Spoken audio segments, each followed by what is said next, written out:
Eugénie Mbumba, qui toujours en Kitouba, va devoir vous faire vivre cette ambiance festive, cette grande ambiance qui est en train de valoir ici au centre d'accueil du plateau de Ken.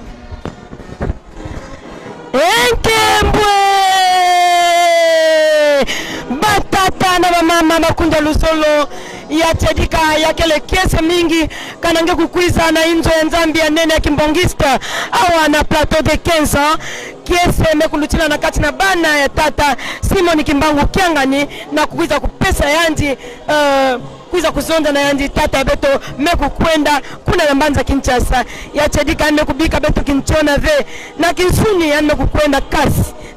na kimpeve yani kele kintwadi na kati na beto ya tedika nkabwa nanu kele pasi kasi beto kulenda mingi na kati ya beto awa kena kudila maza meso nzambi ya beto maseku kwenda batata na bamama beno kukanga makaka na basinga beto ya radio television Kimbongista na 93.8 MHz samuti nkinzi kene ngolo awa samuti nzambe beto maseku vutuka kuna nambanza Kinshasa ba pangia beto mingi mekukatuka au imenyi mekukwenda kuna na bicho tona ATC Port samna kuvingila nzambe beto wapi mutindu yenge kuza kupika beto awa na mbanza kimfumu o Brazzaville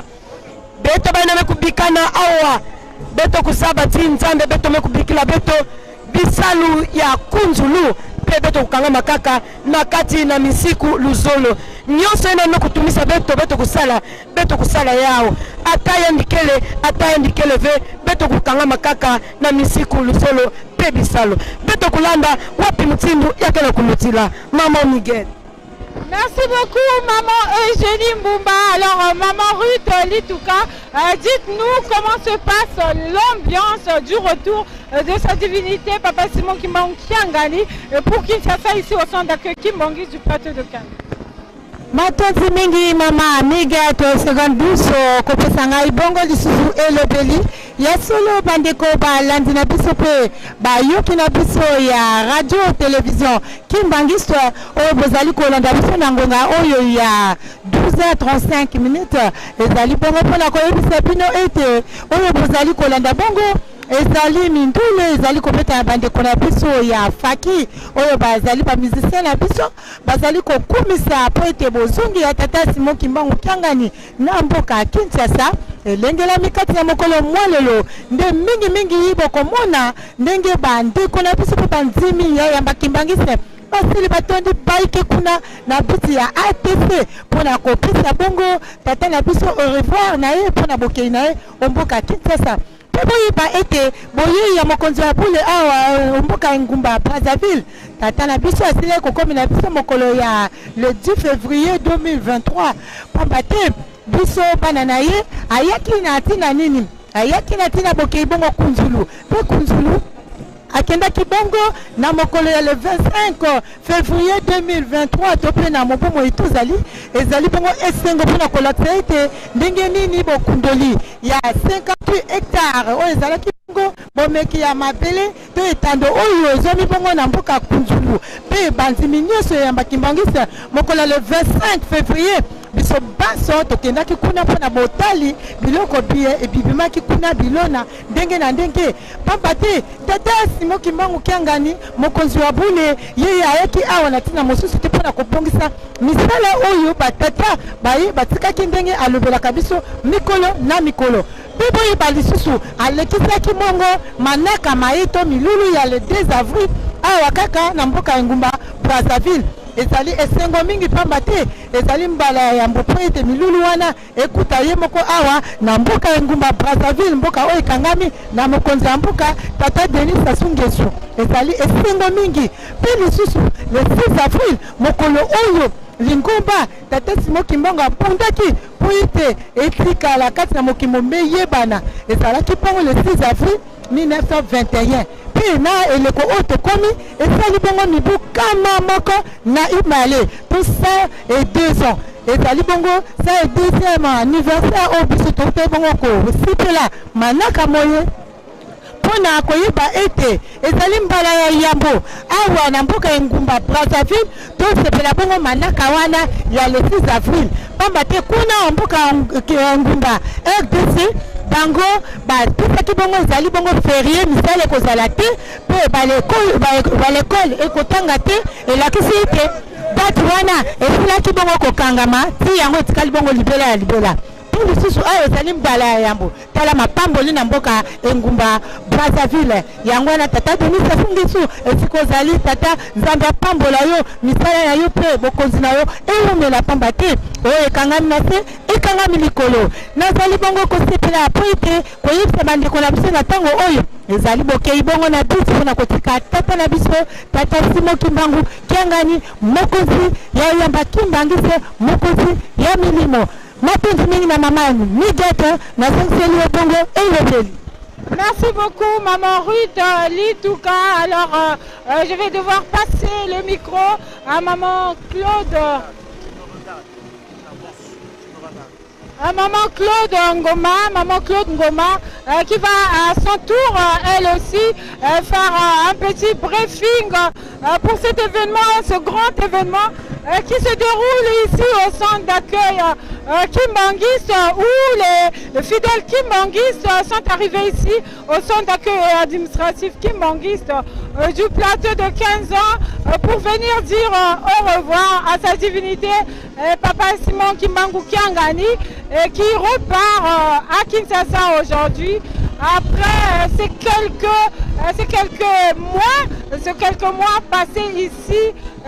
mois passés ici à Brazzaville. Alors vous pouvez le remarquer ici au centre d'accueil Kimbanguiste du plateau de 15 ans. Les fidèles Kimbanguistes sont ici pour dire au revoir. Alors Maman Claude Ngoma, qu'est-ce que vous pouvez dire à tous ces téléspectateurs de la Ratelki, la voix du Kimbanguiste, qui nous suivent à l'instant précis?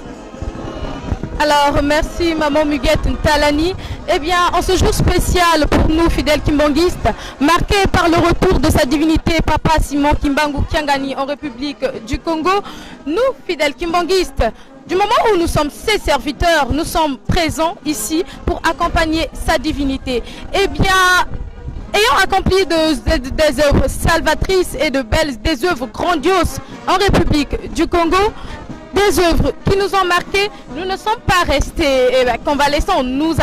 nous sommes portés garants et nous voici aujourd'hui en ce samedi 8 avril 2023 pour apporter nos mains auprès de notre Dieu. Papa Simon Kimbangu, ayant passé le 2 avril 2023 ici au centre d'accueil et administratif Kimbanguiste du plateau des 15 ans, pour la première fois parmi nous, eh bien, c'est un événement très grandiose, un événement qui nous a marqué, un événement que nous avons porté à cœur, un événement qui a marqué tout le monde entier. Le 6 avril également, Papa Simon Kimbangu a été parmi nous, date symbolisant la fondation, la création de l'église kimbanguiste. Papa Simon Kimbangu l'a passé ici, présent avec nous. Nos trois papas, avant de nous laisser physiquement, car spirituellement ils sont toujours avec nous, ils n'ont jamais, au grand jamais célébré cette date, cette fête ici présent. Mais le 6 avril 2023, un 6 avril différent des autres, un 6 avril grandiose et exceptionnel. Papa Simon Kimbangu Kiangani, le patron de la 4e génération, l'a célébré avec nous ici au Congo Brazzaville. Cela nous marque, ne cessera donc de nous marquer. Son retour, eh bien, il nous attriste. Nous n'allons pas vous le cacher, chers téléspectateurs et auditeurs. Mais du moment où spirituellement, nous sommes attachés à notre Dieu, nous ne pouvons pas mettre le physique devant. Alors à tous ces auditeurs et téléspectateurs, à tous ces fidèles kimbanguistes qui sont restés chez eux, car par la tristesse, par le manque de courage, nous vous demandons, nous vous prions de nous suivre au beach de la République du Congo, car nous devions porter nos mains auprès de Papa Simon Kimbangu. Ne mettons pas le physique devant. Ayons la spiritualité et accompagnons notre Dieu jusqu'au bout. Eh bien, Maman Muguette. Merci beaucoup, Maman Claude Ngoma. Justement, parlant de cet événement du 6 avril 2023, 6 avril 2023, qui a marqué le 102e anniversaire de la fondation de notre église, qui a également marqué le début du ministère de Papa Simon Kimbangu. Je vais devoir passer le micro à Maman Ruth Litouka, qui va essayer de nous parler de ce grand événement du 6 avril. Yesu mama migeto tokutoli malamu poete yo siliko zongiselanga lisusu maloba Yesu lo bandeko bayo kipe balanzi na biso ya radio télévision Kimbangiste boye baete bisika bozali kolanda biso tosepeni malamu mpona koyebisa bino mokolo monene oyo esilaki bongo kouta koleka biso ya le 6 avril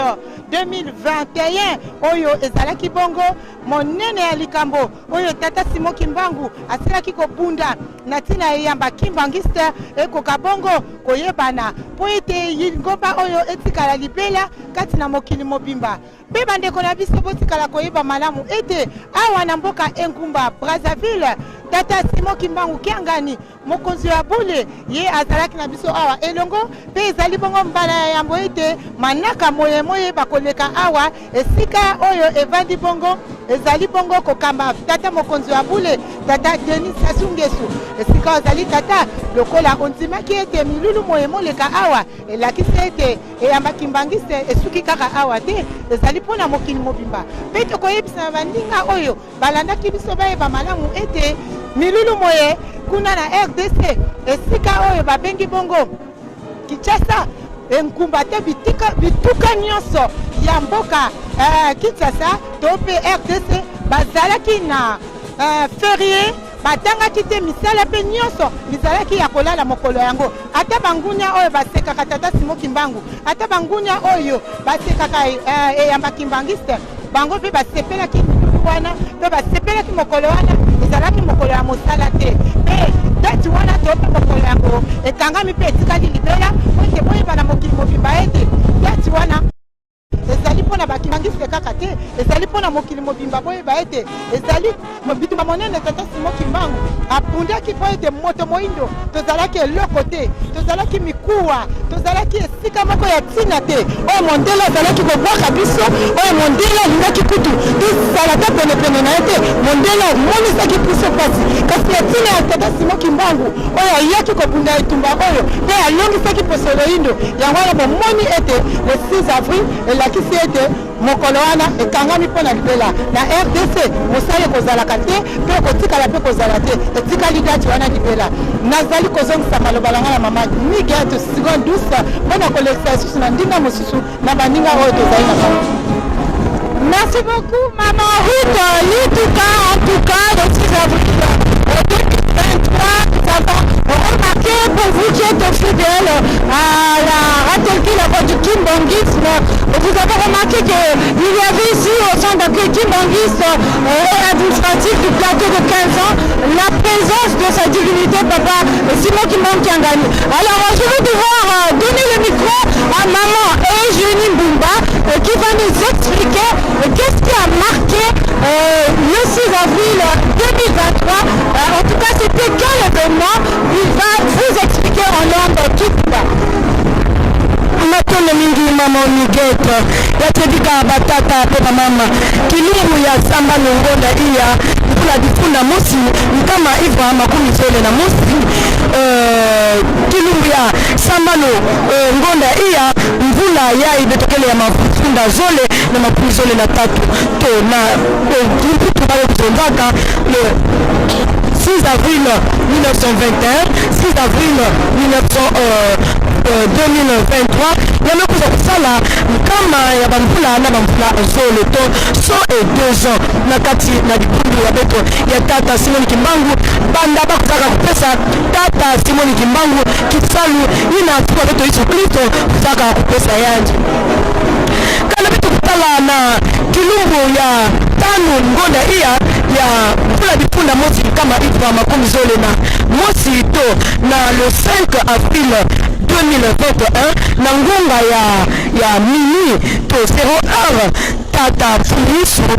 kukutanaka na tata Simon Kimbangu na kusonzaka na yanji ti kilumbu ya mbasi to na suka ya kilumbu ya sambano ngonda iya na mvula ya bifunda mosi kama iva makumi zole na mosi to le 6 avril 1921 ngiwe kuza kubanda kisalu yange peto kutalaka papa Simon Kimbangu na mama Mwilu bamekukwenda na injo ya Nzambi kuna yani kulombaka na mama Mwilu na kupula ngunga samuti kisamu to kisalu yange kuza kubanda kasi na njila tangu kukwendaka bakukutanaka na mama mosi kuna na ngombe kinchuka na kupu ya mama Kentondo ina kufanaka na pasi ya itu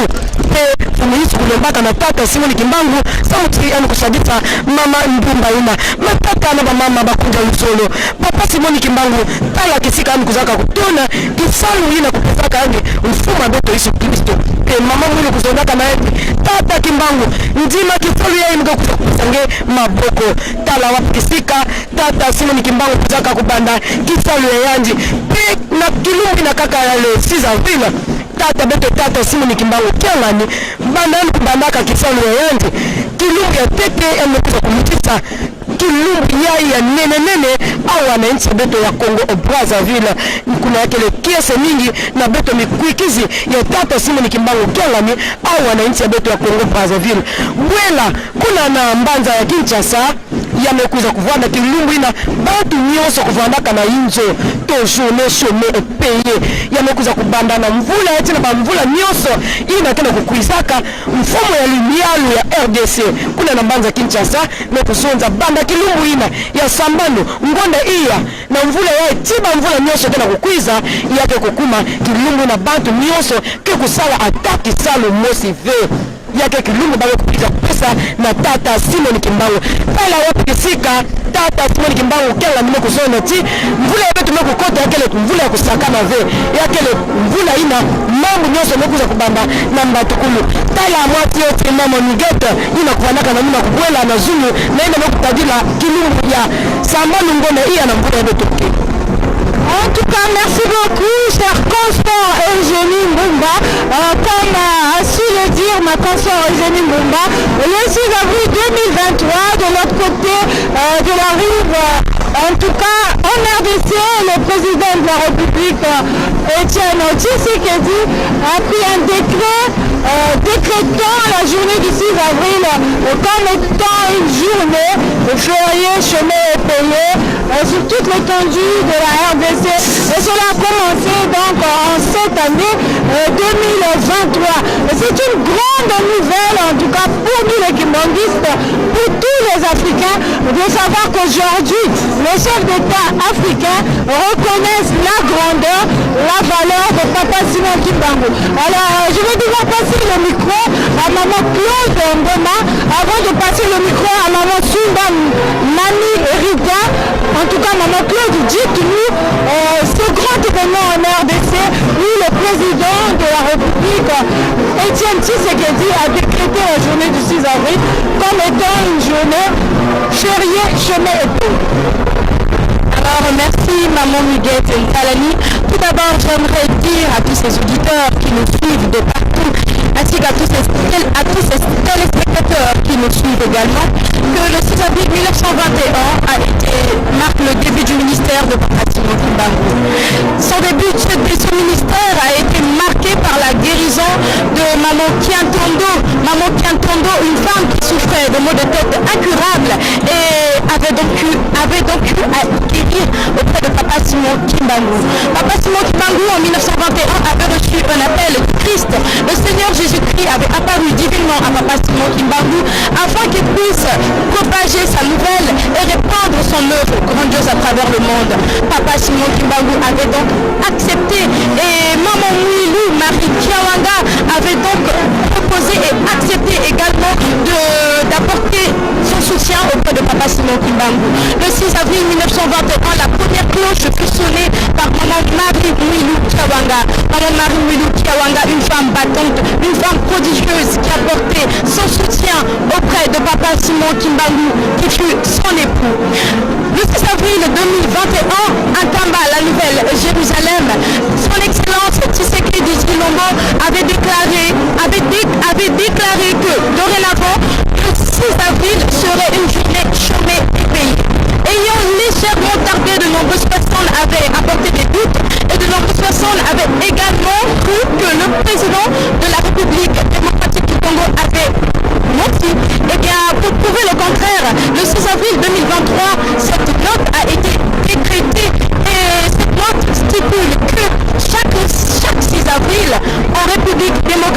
Congo, aucune personne ne doit exercer des travaux. Eh bien, chers auditeurs et téléspectateurs de la radio-télévision kimbangiste, sachez-le, en République démocratique du Congo, le 6 avril est une journée chômée et payée. Et pour ne pas rester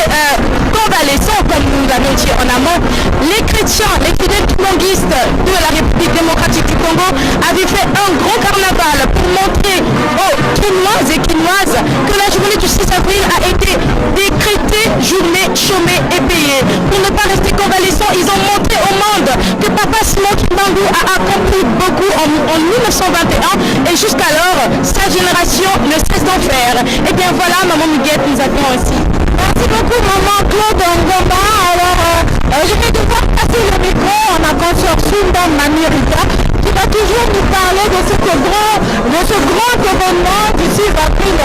2023 en RDC, où le président de la République, Etienne Tshisekedi Tshilombo, a décrété cette journée comme étant férié, chômé et payé. Natungi kotonzi Mama Muguette Ntalani lelo ezali mokolo ya monene sondele suka lisanga mpona RDC. Mama Muguette, Papa Tshisekedi aprometaka depuis 2021 mpona bayokana na l'assemblée mpona date ya le 6 avril ezala chômé payé ewumeli meko papa nzambe azali kaka nzambe ondimaki teke le 6 avril oyo elingi ozala journée chômé payé na Kinshasa.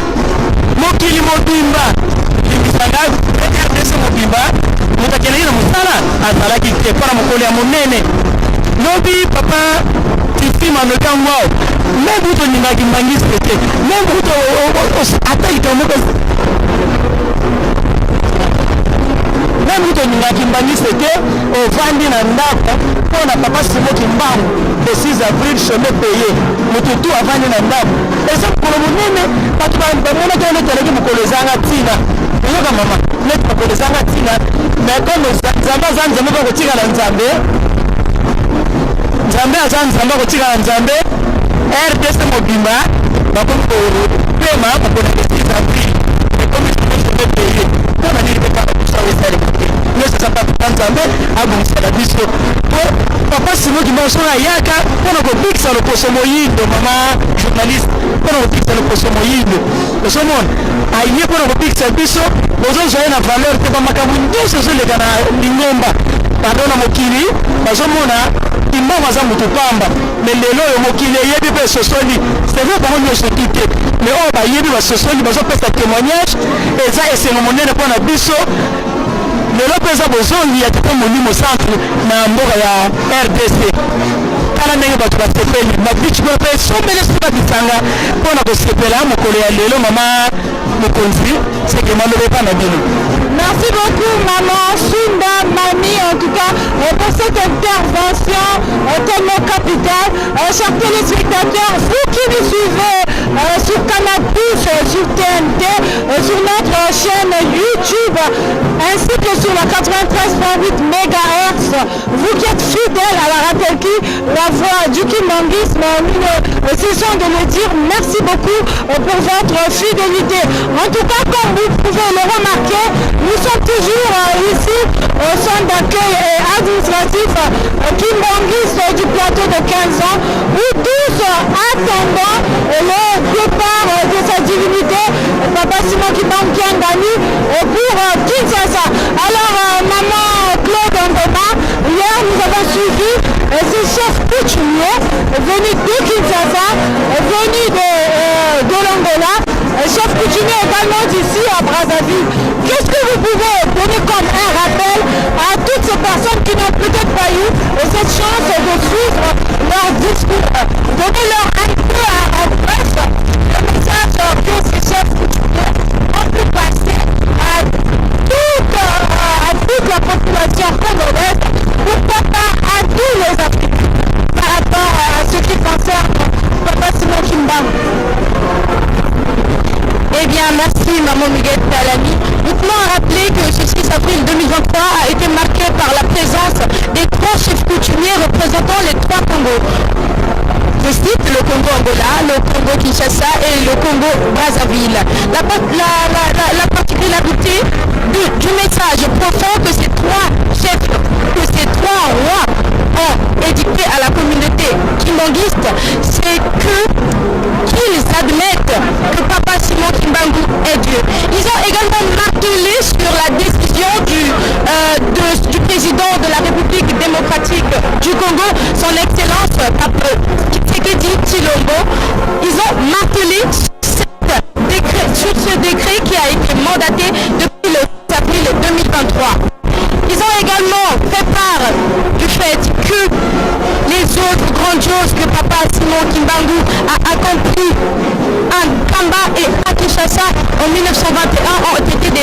incomparable. Aucun prophète n'a accompli ses œuvres. Ce qui veut tout simplement dire est Dieu. Il ne fut pas Dieu, mais il est Dieu. Un Dieu qui marque sa présence par ses œuvres, parmi nous, ses enfants. Un Dieu qui n'a pas de parti, qui est là pour nous combattre. Un Dieu qui a combattu pour la cause des Noirs. Un Dieu qui nous a libérés de l'opprimé. Un Dieu qui nous force de l'homme blanc. Un Dieu qui s'est porté garant pour nous libérer, nous noirs, afin de nous faire voir aux yeux du monde. Aujourd'hui, nous ne prions plus comme clandestinement. Nous prions à yeux ouverts, nous n'avions plus peur. Avant, les gens se réunissaient dans des endroits cachés. Avant, nous, Kimbanguistes, étions en train de prier en cachette. Et bien, depuis la libération de l'homme noir, depuis la réhabilitation de l'homme noir en cours, Papa Simon Kimbangu nous a permis de nous faire voir aux yeux du monde. Aujourd'hui, nous, Kimbanguistes, n'avions plus peur. Eh bien, non. Nous crions et nous prenons, oui et vive Papa Simon Kimbangu. Nous prenons pour sa gloire et nous devons accepter, propager son œuvre, propager sa grandeur et propager son ministère. Les trois rois présents le 6 avril 2023 ont tout simplement fait voir les œuvres grandioses que Papa Simon Kimbangu ont accomplies en 1921. Et bien voilà, Maman Miguel. Merci beaucoup, Maman Claude. En tout cas, chers téléspectateurs, comme vous pouvez le remarquer, nous sommes toujours ici au centre d'accueil Kimbanguiste, où tous fidèles Kimbanguistes venus ici, bien que on peut dire que nous sommes un peu tristes parce que papa va partir, mais nous ne pouvons pas aussi être tristes parce que lui a dit, il a promis de revenir. Alors, Maman Eugénie Mbumba, hier nous avons suivi ces chefs coutumiers venus de Kinshasa, venus de l'Angola, venus de Mbama ici, chefs coutumiers qui ont un message par rapport à Papa Simon Kimbangu, par rapport à ce grand événement, passer un message au chef d'État, de l'Angola, le chef d'État de la RDC. Est-ce que vous pouvez faire part à ces fidèles téléspectateurs qui nous suivent maintenant de ce grand message fort? Matunda mingi batata pela mama bakuga lufulo yatibika mama migeto ngama ile nyose kana kunanda boto mutu kupikana jaka manyima ve pamba ve kana wetu mekutala bantu ya kuswa inchi banduenga to ba chef kutumie ne kusabati Tata Simon Kimbangu Kyangani yani kile president Mungu yani kile nzambi ngena muno bantu ya pamba bufwafwala wapi mutini ngene kubakila yanje yatodika kana wetu kutala kifumu kilubu banda kilumbe ya mazusi kilumbe ya mazono bau batele na kati na beto awa na inchi ya beto ya Kongo Brazzaville na kusonga kati bale kwiza awa na inchi ya Kongo Brazzaville samu na kwiza kubaka Tata Simon Kimbangu Kyangani bakwenda kule na kamba Yerusalemu na kuyikika mambu toku vale lukutakanu nene mekutagila kulumbindi nikuna mambu nyoso kia kukangama mtimu kale kusonzaka tukuja makandezi njinga makuku tatu kana ya kulamba nzungu kekuya bantu nyoso kekujia yao bosi kana nzambi ya beto yani mekuzonza ti makuku zole mekuyilama imenyu ina katina kubokila Kongo Brazzaville mbatukulu ya mbambi ya kitoko Kongo Kinshasa bau bamekutelema nekubikana Kongo mosi ni Kongo ya Angola bau bamekutala TV mamu mekwenda tama bane yendi na kutala pasi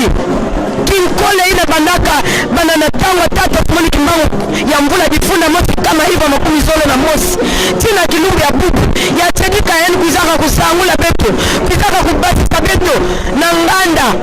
na tawile kuvandaka pasi bene kustamila na isi ya matiti kasani kuzaka kubasi sabeto dibundu kutalanaka mekasi pasi ina Yesau na Yakobo beto mekukuma na tangu ya Esau Yakobo mekuma na tangu ina masiku sadila Esau iki beto nange ukanda ndondo ya ini tangu beto kusaba tata Simoni Kimbangu Kyangani yani kele nani samuti kuba yandi kuzanguka ya kukwenda na inza ya njimba batu nyoso bako saba ya kuvana na ndombe ya kuvana mpushi ya bamindele bako saba ti yandi ninzami talent sasa ina kukwizilaka bandwenga au wananchi ya beto ya Kongo Brazzaville samna kwenda na jambo ina kutabila kulumbimbi beto kutalaka wapikisika bakunda beto ya Kongo de dirigeant kuzaka kupisa maboko na tata Simoni Kimbangu na kuza kupisa bitoma ya nene samna ina kutabila bitsalu ya kunzulu kia kujikila makana na bandinga kunzulu kia kuza kukabila basi ina mekusukidila ngena mumu beto kuvana muntu mosi samuti kunzulu kwenda na mantwala nini kia kuzonza kunzulu baki mbongisi kada kusakana na tango tama tuifu kubasaka mapazole ya kujikisaka indikanda nyoso bubu ya nzambe lotu kwa Simoni Kimbangu Kyangani no kuzonza kunzulu kia kujikila makana na bandinga maoni keto tala akisika mekusuka na tango ye. Merci beaucoup maman Eugénie Mbumba, en tout cas chers téléspectateurs, vous qui êtes fidèles à la Ratelki, la voix du Kimbongisme, nous ne cessons de vous dire merci beaucoup pour votre fidélité, à vous qui nous suivez sur Canal+, vous qui nous suivez sur TNT, vous qui nous suivez sur notre chaîne YouTube, vous également qui nous suivez sur la 93.8 MHz. Merci beaucoup pour votre fidélité. En tout cas, restez scotchés. Nous poursuivons toujours avec cette ambiance qui règne ici au centre d'accueil et administratif kimbangiste du plateau de 15 ans ici à Brazzaville, où nous attendons toujours le départ de sa divinité Papa Simon Kimbangu Kyangani pour le beach, ensuite la traversée pour Kinshasa. Alors comme je vous l'avais dit auparavant que je ne suis pas seule ici, je suis avec Maman Ruth Litouka, je suis avec Maman Eugénie Mbumba, je suis également avec Mamie Rita ainsi que avec Maman Claude Ngoma. Je n'oublie pas moi-même, Maman Miguel Talani, la seconde douce. Nous sommes ici pour vous faire part de ces grands événements qui se déroulent ici au centre d'accueil Kimbangis. Alors, Maman Ruth Litouka, Papa Simon Kimbangu Kyangani, sa divinité, le Saint-Esprit parmi les hommes, est arrivé ici à Brazzaville depuis le 10 février, le vendredi 10 février 2023, toujours pour ces travaux agro-pastoraux à Kunzulu. Alors, que pouvez-vous dire à toutes ces personnes qui nous suivent aujourd'hui, qui ne sont peut-être pas des kimbangistes, qui sont kimbangistes, qui sont encore qui sont encore faibles par rapport à ce grand événement, par rapport à tout ce qui se passe là-bas à Kunzulu? Matonzi mingi na mama Miguel opesinga lisusu elobeli ya solo bandeko bayoki pe balandi na biso ya radio télévision Kimbangista ya solo bolimbisa pona mongongo pamba te tozali na tango ya moi mingongo ezali pe kokauka kasi tokozanga tokoyebisa bino maye oyo tozali na yango oyo tobobeli bino te kasi tango nyonso tata Simon Kimbangu Kyangani boyei na ye ya mbala ibale lisusu awa na mboka engumba Brazzaville na mokolo ya le 10 février na mobumo etozali na yango ya solo boyeba ete na ndinga ya lingala mama Riti Lituka la blonde mwana ya papa nazali bongo komanyola mpona koyebisa bino ete misala ya mboka Kunzulu ebandaki bongo na mobumo emoleki po ete yawe yambo ete akende atikelaki biso mosala oyo ya Kunzulu na ntina mosusu te mpona boloni kasi boyeba na boloni kuna na Kunzulu ezalaki bongo 58 hectares oyo tomekaki bongo mabele to etando ya Kunzulu ya mabele wana mpona boyebi soki solosolo mabele wana ekobotaka bongo bilona malamu kasi na botali bongo kuta misala moye mobandaki le bolimbisa bandeko bayoki misala ya malamu pe mokolo ya le 25 février 2023 biso nyonso toutaki kuna na mboka tomonaki bilona mie oyo tomekaki etando ya mabele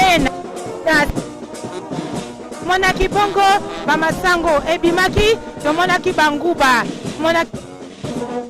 soki bamadeso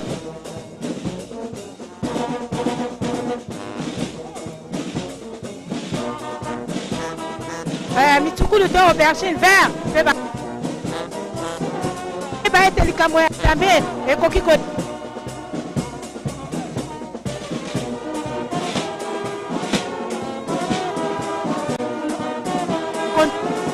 akendaki na yango kasi boyeba ete Yakobo na Esau lisolo wana tokobeta yango lisusu kasi tokomi kobeta ete mosala ya kunzulu ekolesa mokili mobimba papa te papa Simon Kimbangu Kiangani azali Nzambe azali komona maye oyo ezali koya liboso bana na ete mokili mobimba ngai nayo kimbangiste bakoya koluka ngai no africain moni tosali mpe eloko nini yo biso tolobi eloko kasi tozali koloba na ntina ete kolona ya kunzulu ezalaki 52 hectare kasi boyeba ete na ngonga oyo tozali kolona 1000 hectare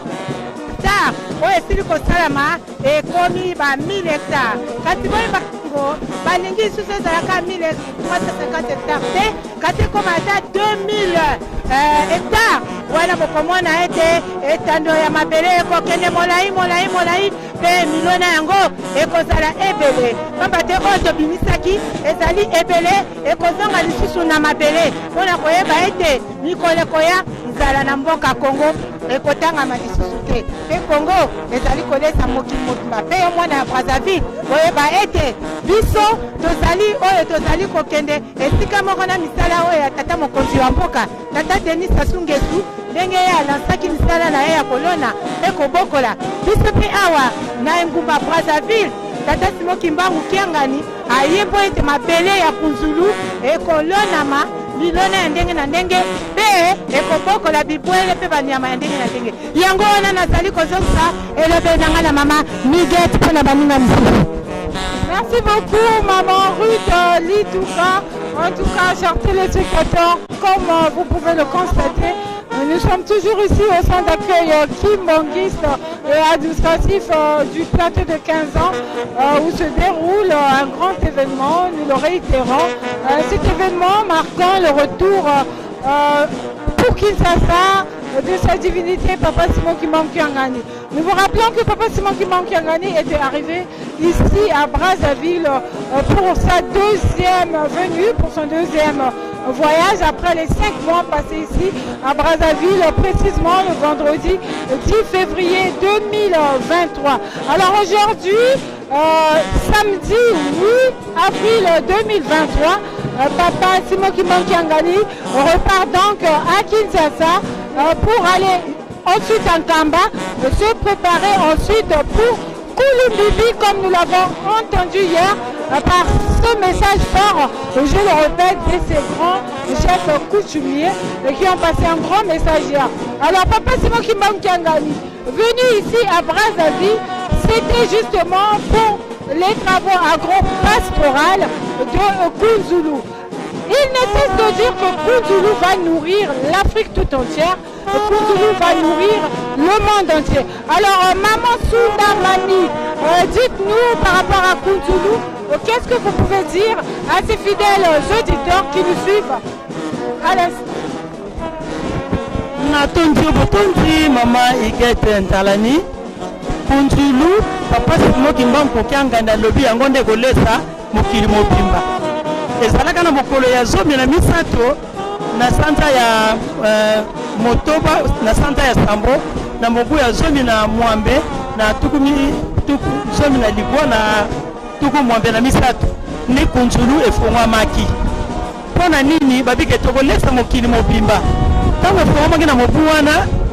bato ba negligaki Kunzulu bala kokipe lisusu te. Papa Jangenda lobi yango na kolipisa bino bata Brazzaville na makambo nyonso oyo bosali na makambo nyonso ya mabe na kolimbisa bino me mpona Kunzulu na kolimbisa bino ata mokolo moko te. Talobaki Papa Simon Kimbangu Kiangani aye kokokisa bilaka aye kolamusa lisusu misala ya Kunzulu mpona nini biso bato tokolesa mokili mobimba. Mama Stella alobi ke soki na ndimaki kozala marraine pona kenkamba na le bio na moni ke bakimbangisi misala biloko bazote lonaka ezali bio yango na ndimi kozala marai na bango mama eza esengo mingi pona biso tolesa mokili mobimba papa Denis Sassou Nguesso pe asepeli na yango seke biso tosala makasi biso nde tokotambolisa mokili mpe biso tokolesa mokili mobimba oyo seke tozala bato moko ya kosala soki basengi eloko mpona kunzulu topesa basengi mbongo mpona kunzulu topesa mpo bato baza kuna mpe bazosala baza na mposa ya kolia mpo balata bakisi emonana mpe mpo soki moto osala mpasi ndenge papa alobaka nzoto malade esalaka te tosunga baninga na biso soki mbongo ezali topesa mpo te misala kunzulu ekende liboso mpo soki ekufi lisusu ekozala mpasi mpo na biso totosa mpo te tokoka kosala mosala ya malonga papa soki asepeli biso tozwi mapamboli nazongisi mikro mpa na yo mama Huguette. Merci beaucoup maman Sunda, mamie Rita, chère consoeur en tout cas pour cette interview, pour cette intervention plutôt. Alors je vais devoir passer le micro à maman Eugénie Mbumba avant de le passer à maman Claude Ngoma. Maman Eugénie, Papa Simon Kimbangu-Kyangani est arrivé ici à Brazzaville le vendredi 10 février 2023. Alors pouvez-vous dire à tous ces téléspectateurs qui nous suivent pourquoi est-ce que Papa Simon Kimbangu-Kyangani est arrivé ici à Brazzaville? Matondo mingi mama Migeta batata bamama ya tedika tata Simon Kimbangu-Kyangani kanani kukwizaka awa banda kilumbu ya 10 ngonda zole na mvula betokele ya mafunda zole na makumi zole na 3 yandi kukwizilaka awa mambo mosi ina mekutadila kunzulu ya tedika yani kukwizaka pesa mna bamiela beto kasi mingi yani kukwizilaka diambu na mekutadila bisalu ya kunzulu mutindo yani kuzonzaka yao mambu ina batata ya beto kubikaka mutindu tata jangenda kuntima Joseph yakele mambu ina yandi mekuiza kubandila jaka pambu bave mambu ina ya kubwaka to ya kulalaka yani mekuzonza yani mebanda kutedimisa mambu ina batata kubikaka ni kuna tata ya beto kanani kukwizilaka beto awa na nchi ya beto ya Congo Brazzaville yani kukwizaka samu na ina mekutadila bisalo ya kunzulu pe beto mekutala beto nyonso beto mekuwa beto mekutala wapi mutindo yake na kusalamana hakuna na kunzulu bima ina bakukundaka hakuna na mbala ya tete mutindu loso soja madeso banguba masangu pe bima ya mutindu na mutindu ina amekukunda hakuna na kunzulu beto mekutala yao na mbatukulu ya tete ina bakukundaka yao yavandaka kutala tete wapi mutindu toto ina yakele mutindu tatafu malongo jangena kuntima za kubikilaka yao yatedika batata na mama beto mosi mekutala na bizidi to beto kutalaka na tangu bakukatulaka babima ina na ntwala ya bamama ya beto mutindu mama Menza Sassou na papa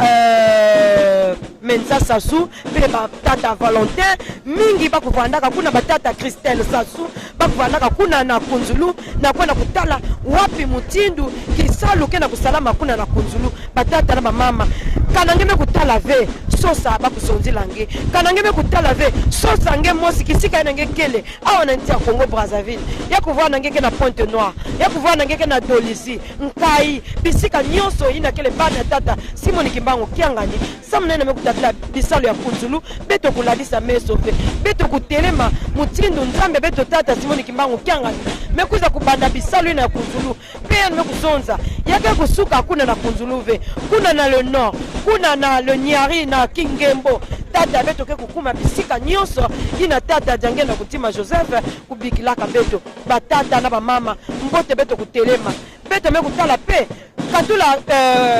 kaminyoto ditoma ina kupesaka bapanga beto ba dirigeant dibundu pe mekuza kupesa ba matoma sole na ina mekutadila bisalu ya kunzulu batata na bamama muntu kulala ve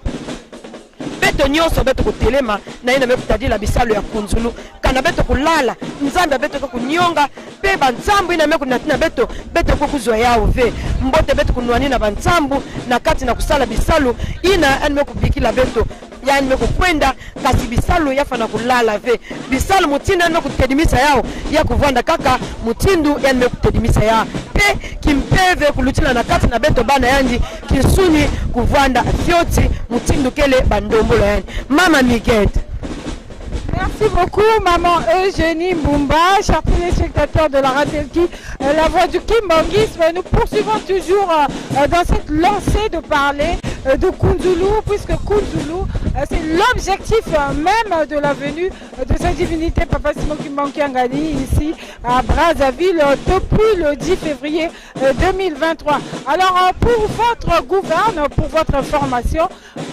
à Kunzulu, déjà 58 hectares étaient déjà plantés, déjà récoltés pour la saison A. Et la saison B avait déjà été lancée par le chef spirituel, sa divinité, Papa Simon Kimbangu Kiangani. Alors nous vous informons que pour cette saison B, il est prévu de cultiver 1350 hectares et en ce jour déjà 600 hectares ont déjà été labourés, déjà apprêtés pour la récolte. Alors en tout, les fidèles kimbanguistes devront donc faire beaucoup d'hectares, le total 98 850 hectares, puisque Papa ne cesse de nous dire que Kunzulu va nourrir l'Afrique tout entière, Kunzulu va nourrir le monde entier. Eh bien, vous qui êtes un Africain, sachez-le que le combat de Papa Simon Kimbangu, ce n'était pas seulement pour les kimbanguistes, ce n'était pas seulement pour nous qui venons à l'église kimbanguiste, mais c'était pour tous les Africains, pour toutes les nations du monde entier, puisque comme on dit dans la Bible, là où est le corps se rassemblera le vautour. Et aujourd'hui nous remarquons que c'est un Kamba, là où est le corps, que viennent toutes les nations de toutes les races confondues. Alors Maman Claude Ngoma, parlons justement de ces diverses récoltes planté là-bas à Kunzulu. Qu'est-ce qui a été précisément planté à Kunzulu pour que nos chers téléspectateurs qui nous suivent soient au courant de ce qui est fait là-bas? Eh bien, merci Maman Muguette. Avant tout, j'aimerais parler de l'historique, du bref aperçu sur les différents événements auxquels on prépare Papa Simon Kimbangu Kiangani à son arrivée ici en République du Congo. Le 2 juin 2022, cette date est marquée par la rencontre du chef spirituel Papa Simon Kimbangu Kiangani et du chef de l'État, son Excellence Denis Sassou Nguesso. Le coup d'envoi de la relance des activités de Kunzulu a été fait le 9 juin 2022. Et la récolte de 58 hectares test pour la saison A et de 1350 hectares pour la saison B à Kunzulu également. La journée du 25 février 2023 a été la journée de la présentation des récoltes. Et par la suite, la rencontre du chef de l'État, son Excellence Denis Sassou Nguesso, et de sa divinité Papa Simon Kimbangu Kiangani le 1er avril 2023 dernier. Eh bien, nous venons donc de faire un bref aperçu sur les différents événements auxquels on prépare Papa Simon Kimbangu, sa divinité, durant son pèlerinage ici en République du Congo. Eh bien, chers auditeurs, comme le disait Papa Diangenda Kuntima avant de nous laisser physiquement, Kunzulu sera le grenier de l'Afrique en particulier et du monde en général. Kunzulu sera l'édifice du monde et toutes les nations viendront à Kunzulu en Afrique chercher de quoi se nourrir. Par cette ambiance chaleureuse, nous chrétiens fidèles kimbanguistes sommes ici pour vous faire part du but du voyage de Papa Simon Kimbangu Kiangani. La particularité de son pèlerinage est la relance des activités agropastorales de Kunzulu. Auparavant, un souci pour Papa Diangenda ainsi que pour Papa Simon Kimbangu. Aujourd'hui, une réussite. Eh bien, le projet agropastoral de Kunzulu a réussi. Sachez-le dès aujourd'hui, chers auditeurs et téléspectateurs de la radio-télévision kimbanguiste. Nous, kimbanguistes, faisons à tout moment des dons, des offrandes. Nous donnons à notre Dieu uniquement pour veiller à ce que les habitants de Kunzulu soient bien portants et opportuns pour travailler et veiller à leurs activités. Comme vient de le dire ma consoeur Maman Muguette Ntalani, les différents aliments plantés à Kunzulu sont donc le maïs, les tomates,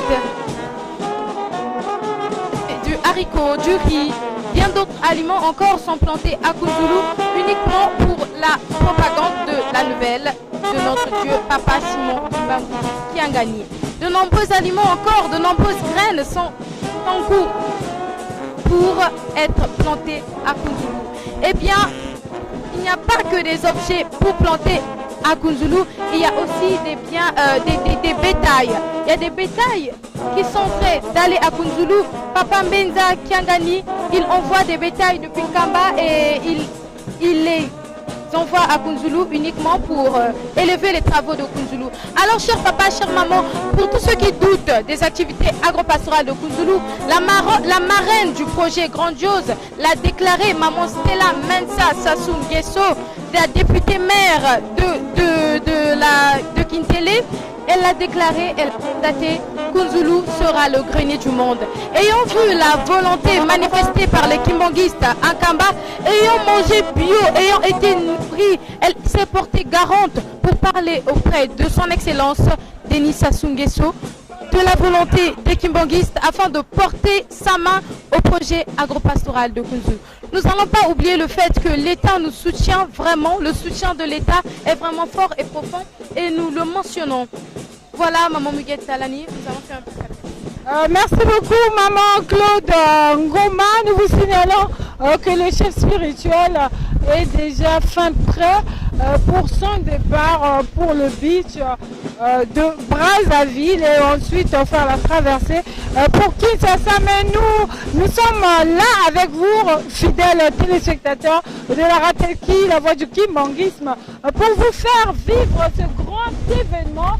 qui marque le retour de sa divinité Papa Simon Kimbangu Kiangani pour Kinshasa. Alors nous continuons toujours, nous poursuivons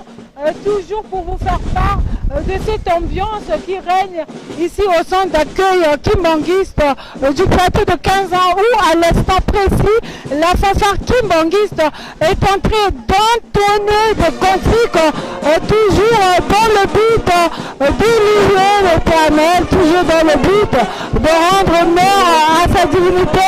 Papa Simon Kimbangu Kiangani qui le mérite. Alors maman Eugénie Mbumba essaie de faire vivre afin que l'on ne passe à l'instant honneur au chef spirituel et ça peut expliquer cet événement qui se passe à l'instant. Papa mama mamutini nimekuza kusonza mama Miguette beto kena kulanda na tangai kupasika ya tata Simon Kimbangu Kiangani na kati na injo yande ya Kintinu awa na centre d'accueil to na injo nzambi ya nene ya kimbangiste kwa kuna plateau de 15 ans samuti yani kuza kubaka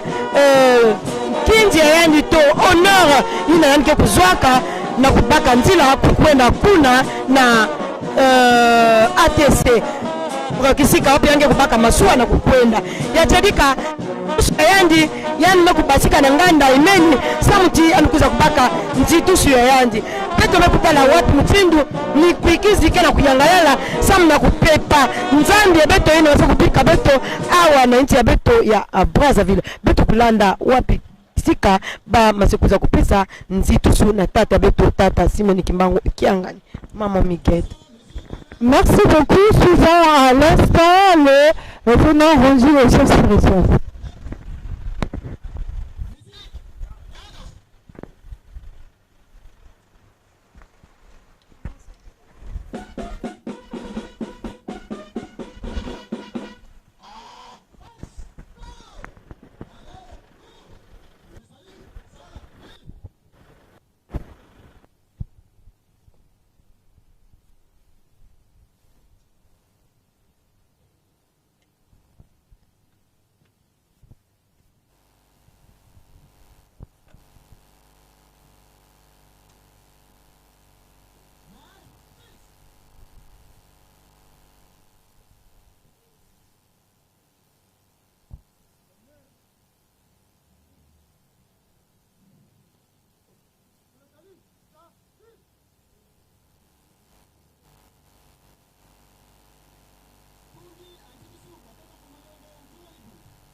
te osila kozala kati na biso osala bomoko tosila kosala oyo elingi yo na koma tata mwana kata molimo centre amen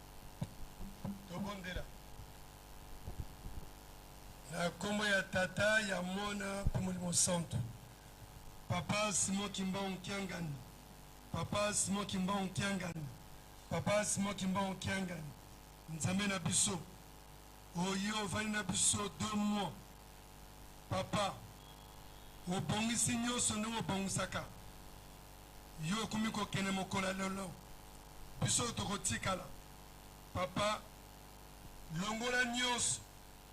bana ba yo ya Congo Brazzaville bamaladi ezali na ndenge oyo ya pe ya molimo oyo bajanga mabala bajanga kobota papa nyonso mikuma nyonso kene nango baka yango ni mikili ejanga bato mbuma oso tia na kati na biso ya bolingo mbuma misala tika ete yango ekola tozala bomoko papa makelele kene mosika po te tozala bomoko tosalela yo nzambe na biso yo tata molimo santu ndenge oso opesaki nzela na papa professeur apesa mongongo makasi esalamaki kuna na Kinshasa banda le 14 janvier eye esalami awa le 17 le 18 février eyokami awa pe papa tika ete ndenge elobami yo ozali acteur ya barelation internationale kimia mokili ezali na yo mosuma azali ma yo papa bongisa libelela bozali kokende papa yo moko bongisa bokende na bino ezala malamu kuna pe na mboka Kinshasa nyonso eleka malamu papa yo liboso biso nsima biso mpe tokotikala tosi lolobi tika kimia ezala libela kunzulu tobosana te bamaladi bipasi nyonso kele nango fongola kimvwama po te tojua po te tosalela yo papa toloba lisusu nini likolo na se ya yo mosuma ya yo bongisa ndenge obongisaka nziampu bila tosilisi bongo na kombo ya tata ya mwana mpe molimo santu entsamu za mfumu wetu Yesu Kristo izola kwa nzambi wa siditu yeunto adia mwanda velela bika wakalanga yetu tukawa kwa yele mfu seye mwane mwanda velela amen.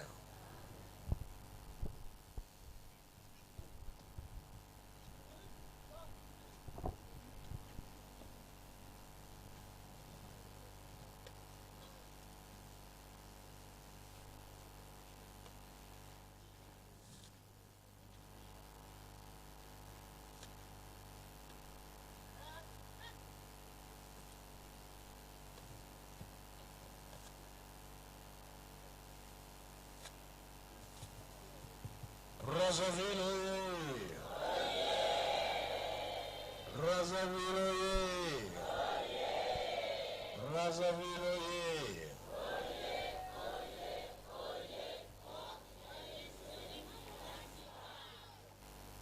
merci. Tolandi pe toyoki oyo bosengi na mabondeli ya solo na bonjoto tokei. Mais na molimo tozala bino kaka toyokani ya foboyebaka ke na elanga oyo ezalaka toujours mosala ya botongi oyo nyonso tosengi tobongisa nyonso na elanga nayamela ya te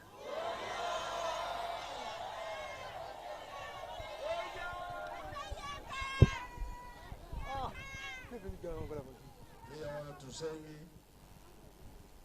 biso tukutika bino te na mabondeli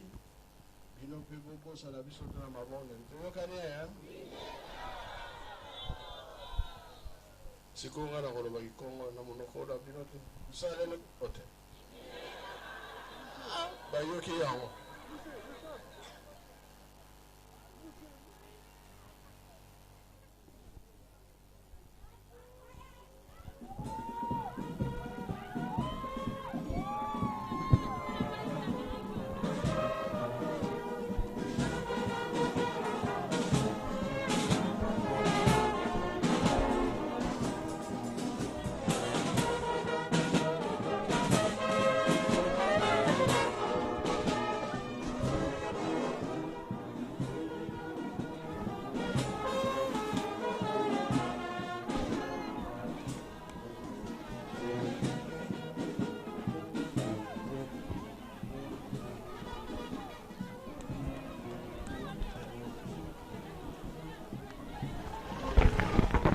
Chers téléspectateurs, comme vous pouvez le constater, nous partons maintenant pour le beach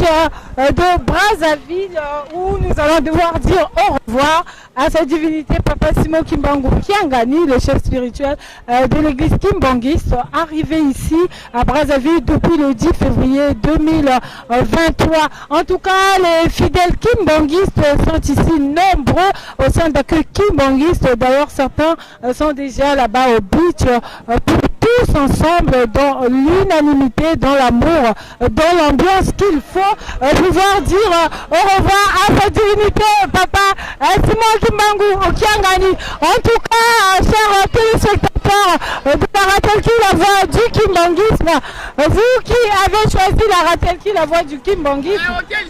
merci beaucoup pour votre fidélité.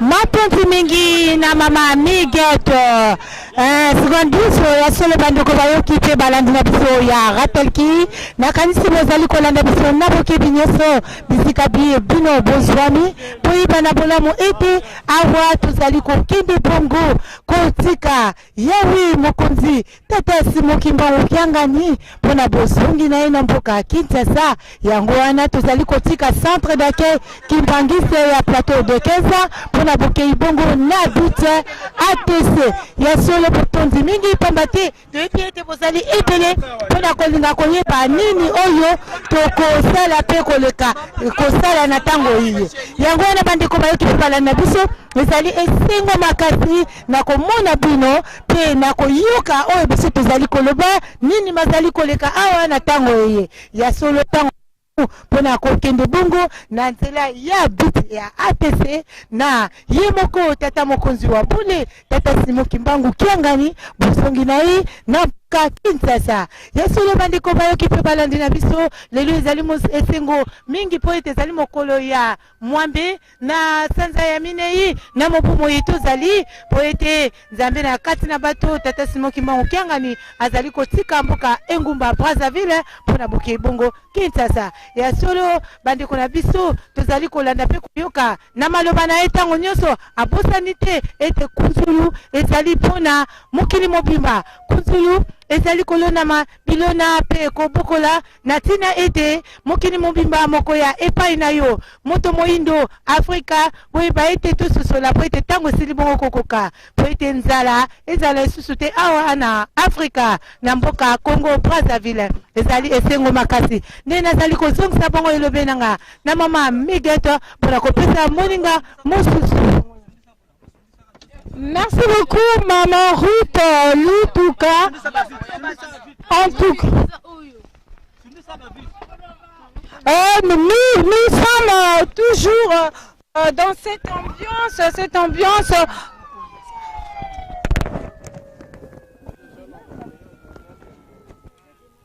Chers téléspectateurs de la Ratelki, la voix du kimbanguisme, vous qui nous suivez sur Canal+,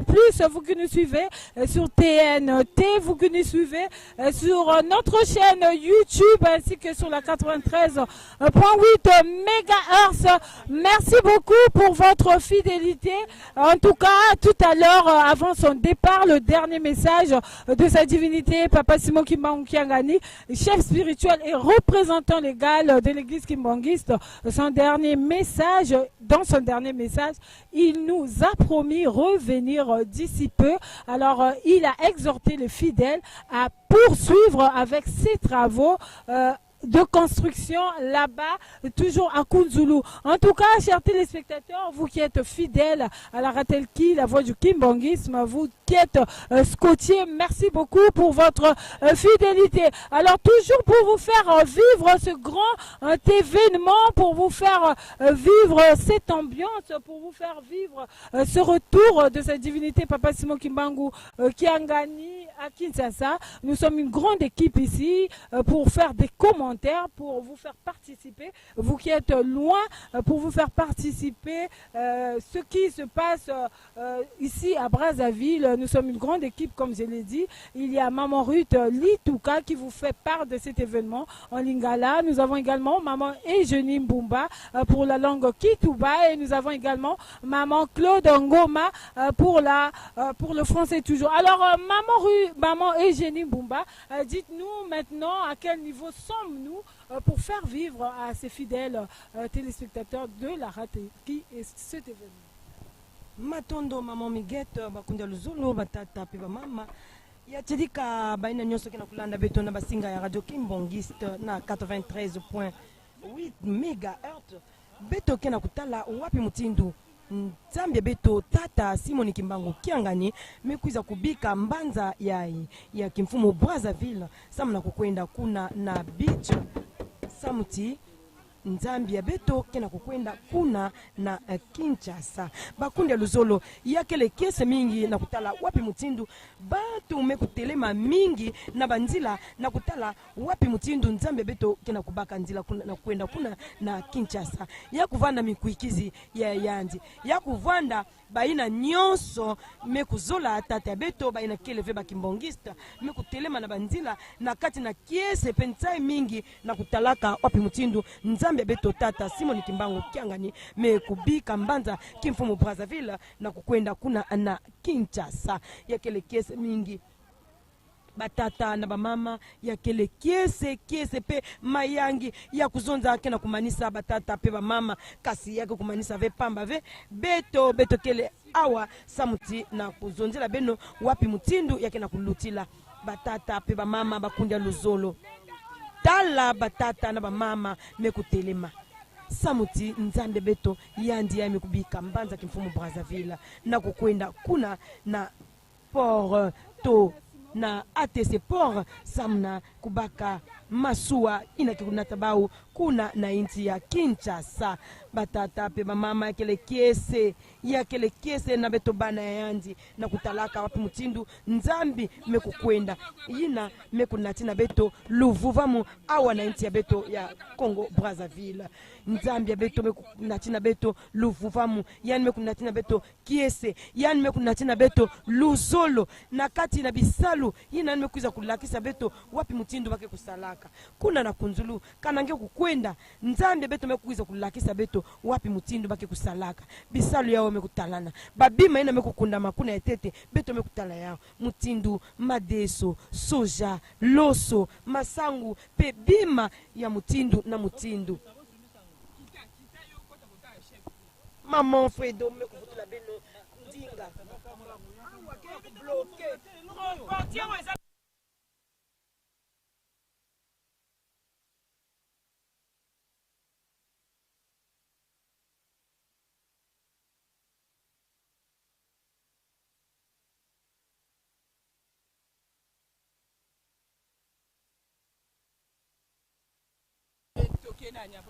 Merci beaucoup Maman Eugénie Mbumba. En tout cas, nous sommes toujours dans ce grand événement du retour de sa divinité Papa Simon Kimbangu Kiangani à Kinshasa. Comme vous pouvez le remarquer, chers téléspectateurs, vous qui nous suivez sur Canal+,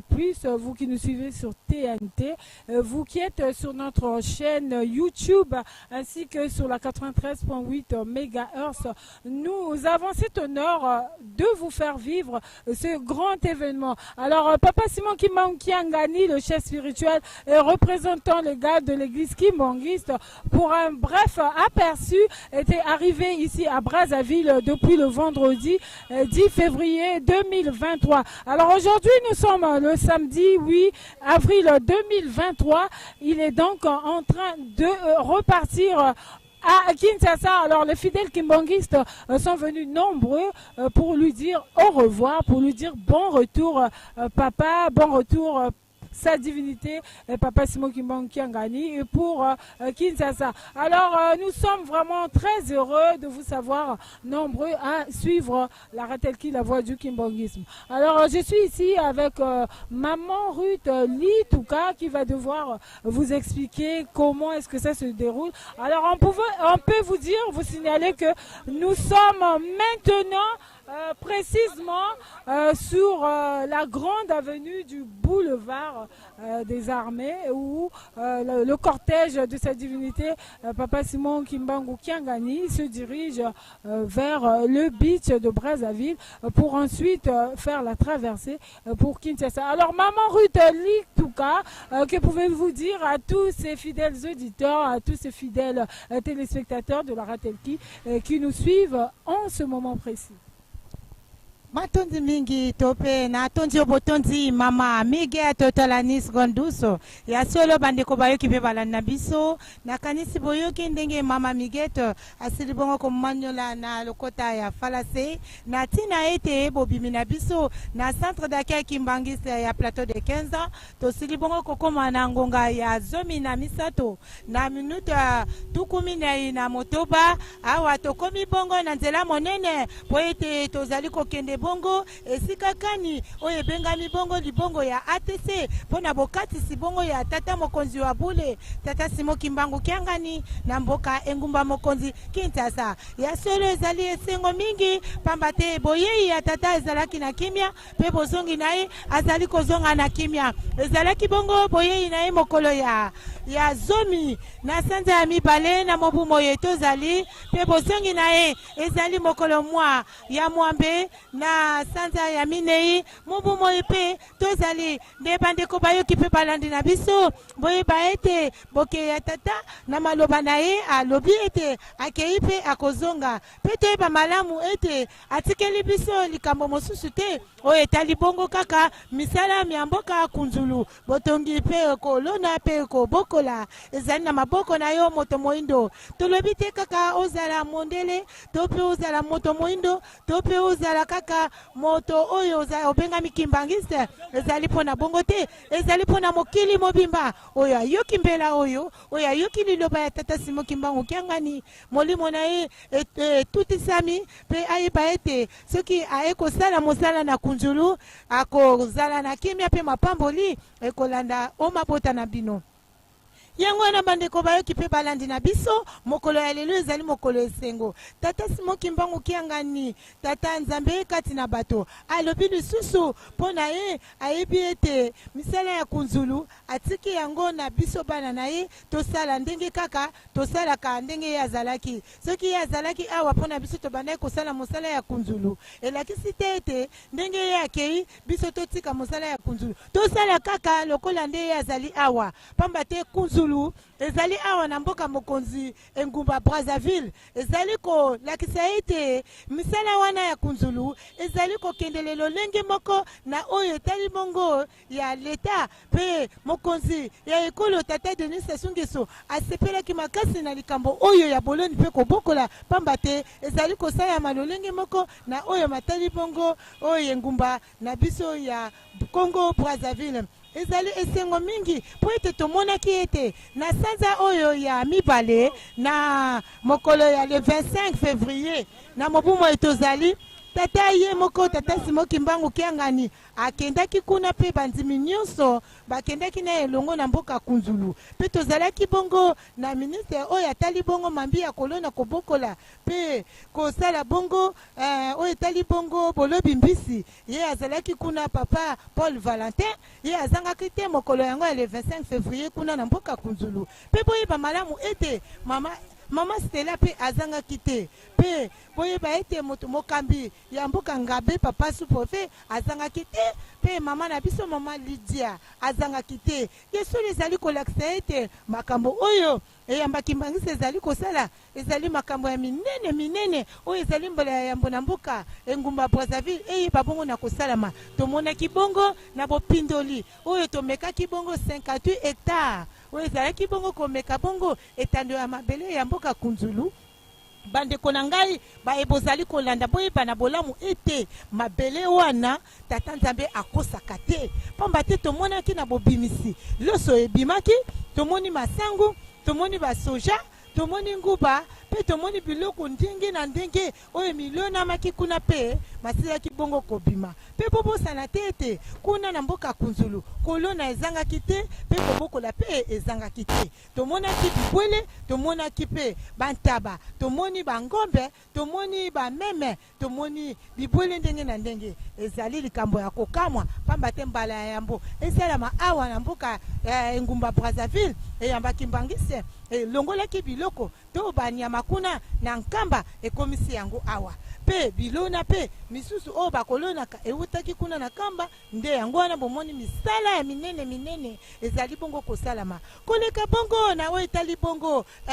etando ya 58 hectares to pe na 58 hectares o ezalaki bongo bomeki mabele boyeba ete ezali bongo epesami na biso lisusu kolona bongo 1350 hectares o ezali kosengama na tina ete ezala lisusu etando ekende molai pe 600 hectares esili bongo kosalema pe boyeba ete nyonso mazali koleka ekosalama na kimia pe yo mwana ya Kongo yeba ete ozala lipamboli yo mwana ya Afilika yeba ete mindele bazwaki 1 quart biso tozwi bongo 3 quart na biso ekouta na se ya mabele pe bimi misala na biso ekomonana polele nazali bongo kozongisa elobeli nanga na mama Miguette Talani mpona ndinga mosusu. Merci beaucoup, Maman Ruth Litouka, chers téléspectateurs de la Ratelki, la voix du kimbongisme. Nous sommes toujours en train de poursuivre avec ce cortège de cette divinité, Papa Simon Kimbang Kiangani, cortège qui se dirige vers le beach de Brazzaville. Alors, comme a su le dire Maman Ruth Litouka, la venue de Papa Simon Kimbang Kiangani ici à Brazzaville, c'est toujours de Kunzulu. Alors, Maman Ruth a su le dire qu'il 58 hectares dont on appelait saison A. Alors pour ces 58 hectares, la récolte a déjà été faite. Aujourd'hui, lorsque Papa Simon Kimbang Kiangani, sa divinité, était à Kunzulu avec toutes ces grandes personnalités du gouvernement du Congo-Brazzaville, j'ai cité la ministre des Petites et Moyennes Entreprises, Madame Lisa Pêche, Monsieur Valentin Paul Ngobo, il y avait également Monsieur Juste Mundele, je n'oublie pas le directeur général de la société de la SNPC qui est également à Kunzulu. En tout cas, Papa Simon Kimbang Kiangani avait également parlé des 1350 hectares pour la saison B. Et cette saison qui a déjà...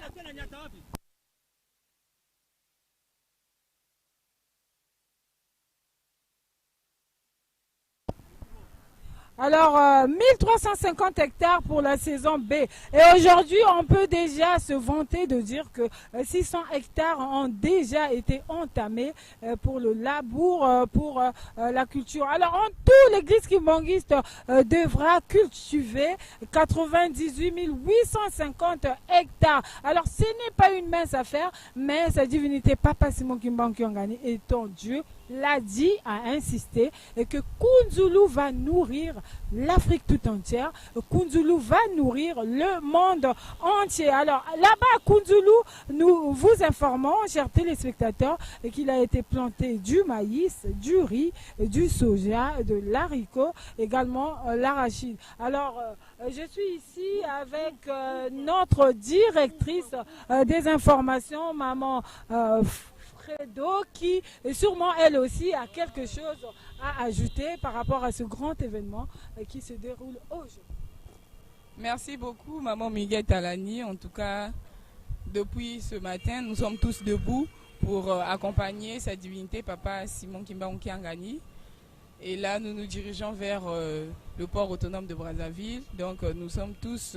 très contents et joyeux d'accompagner Papa Simon Kimbang Kiangani après 2 ans qu'il a passé ici, car il était venu pour lancer, pour récolter l'art dont vous venez de parler. Donc du côté du gouvernement, et le chef de l'État, Denis Sassou Nguesso, avait reçu sa divinité Papa Simon Kimbang Kiangani le 1er avril 2023, juste pour présenté, pas Simon Kimbangu Kiangani a présenté ce rapport des 58 hectares au président de la République et il était très ému et il a vraiment demandé à ce que le travail soit fait rapidement. Donc du côté des Kimbanguistes, nous pouvons qu'être joyeux car nous sommes toujours dans les 3 principes amour, commandement et travail. Nous continuons à travailler, donc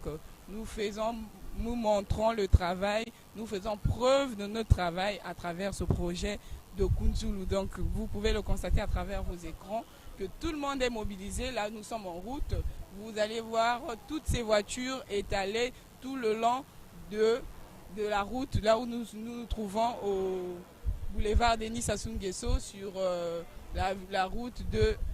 dont on appelle communément Congo Pharmacie. Donc nous sommes sur Congo Pharmacie, sur le boulevard Denis Sassou Nguesso. Nous avançons petit à petit au port autonome de Brazzaville pour accompagner sa divinité Papa Simon Kimbangu Kiangani. Donc vous allez encore le constater à travers vos écrans qu'il y a eu une foule du côté du beach, comme on l'appelle, qui attendent l'arrivée de Papa Simon Kimbangu Kiangani pour la traversée. Donc nous ne pouvons que nous réjouir car il a passé 2 mois avec nous et il a encore dit qu'il est parti en chair, mais en esprit, il reste avec nous et il nous accompagne, nous ses enfants, dans les prières. Donc, en tout cas, la joie est immense, on ne peut pas beaucoup parler. Vous pouvez vous-même vous le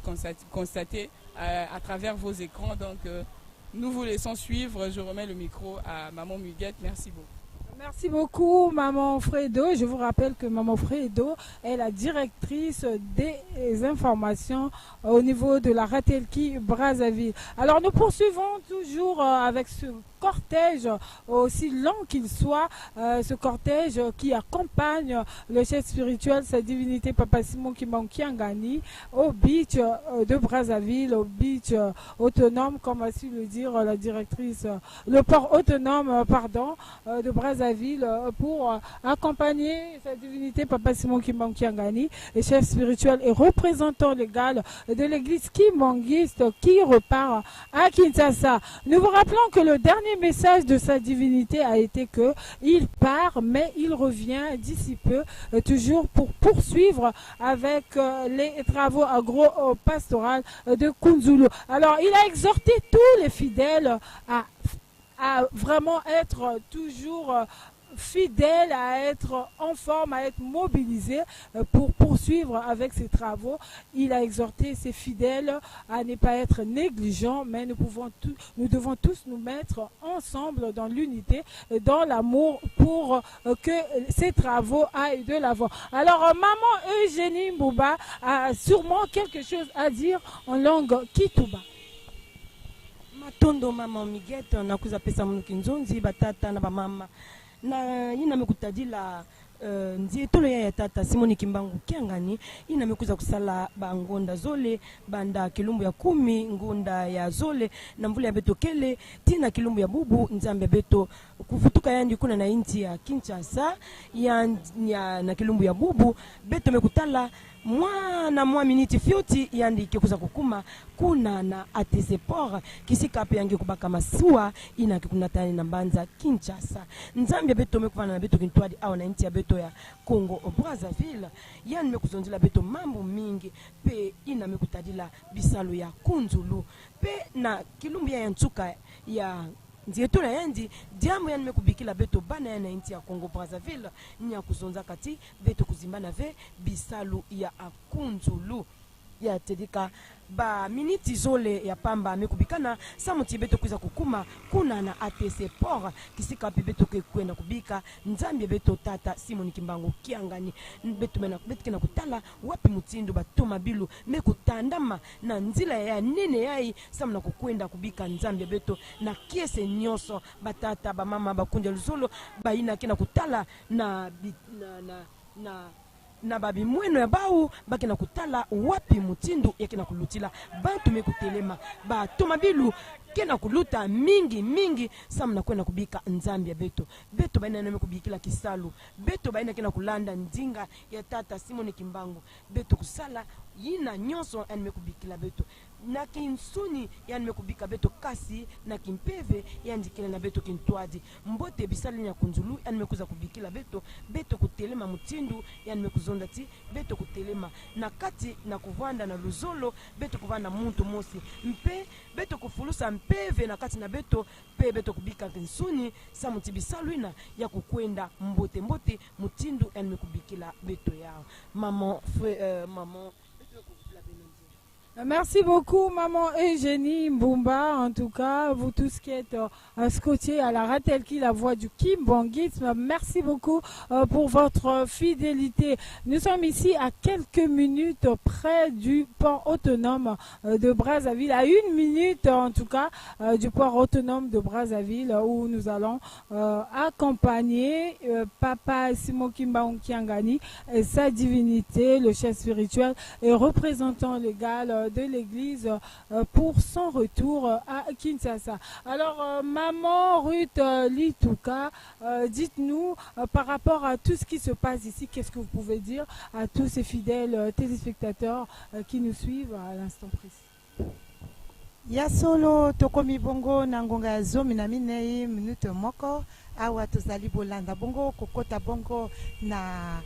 porte ya monene o etali bongo beach ya Brazzaville ya solo na port na biso ya ATC pandeko bayoki pe balandi na biso nzambe kati na bato ye otoye po ete totika ye kokende bongo na mbuka engumba RDC ezali esengo mingi pambate papa atiki biso bitikite papa atiki biso pe pambate atikeli biso penza oyo likambo ya monene au port autonome de Brazzaville lobi baninga na ngai ya lopoto tokoti bandeko na ngai biso wana tozali kokota malembe na oyo etali bongo port na biso autonome ya Brazzaville na ATC tokoti penza ya solo bozali komona na bilili ndenge biso bandeko na bino tozali bongo ko maniola awa ezali bongo mongongo ya lolaka ya tata Simon Kimbangu Kiangani o bozali kolanda na 93.8 MHz uta engomba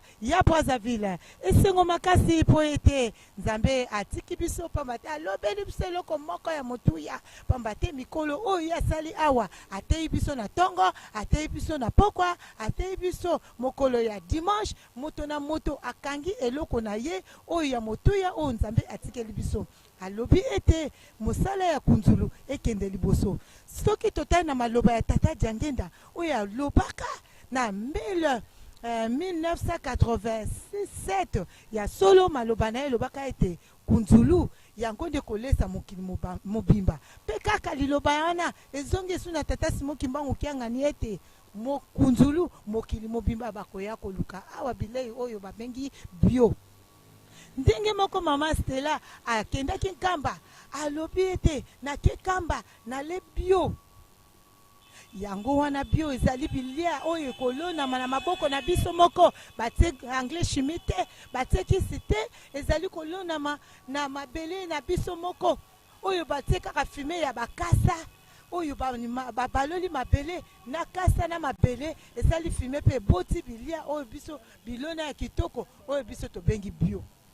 yango na bandeko bayoki eloko oyo ya motuya yawe tata Simon Kimbangu Kiangani akomaki na mabele oyo lisipona misala ya kunzulu ekende liboso soki kunzulu tokei nango liboso te to etikali kaka bongo ebebi boyeba ete akoki kolimbisa lisusu mboka oyo ya Kongo te tosala nyonso po ete maloba na ye tokokisama ekokisama po ete soki nzambe alobi biso tolobi iyo ingeta nde biso tozuma pamboli pamba te mwana botosi azali oyo atosaka pe ayoki mbala moko atosi pe ya ndimi soki yo ndimi te okotosa ndenge nini kontima na yo nde yango nde ekomonisa yo mboka elaka po yeba ete na yamba kimbangiste biso tokosalelaka mibeko tosalelaka bolingo tosalelaka misala elakisi ete misala na biso oyo tozala yango mikolo ezali nde mosala ya kunzulu oyo ekolesa mokili mobimba awa bozali komona na ntango oyo tokomi na port na biso oyo tobengi bongo port autonome ya Brazzaville bokoti yango mpe kokoma komona mai mpe bozali komona liboso na biso bato monene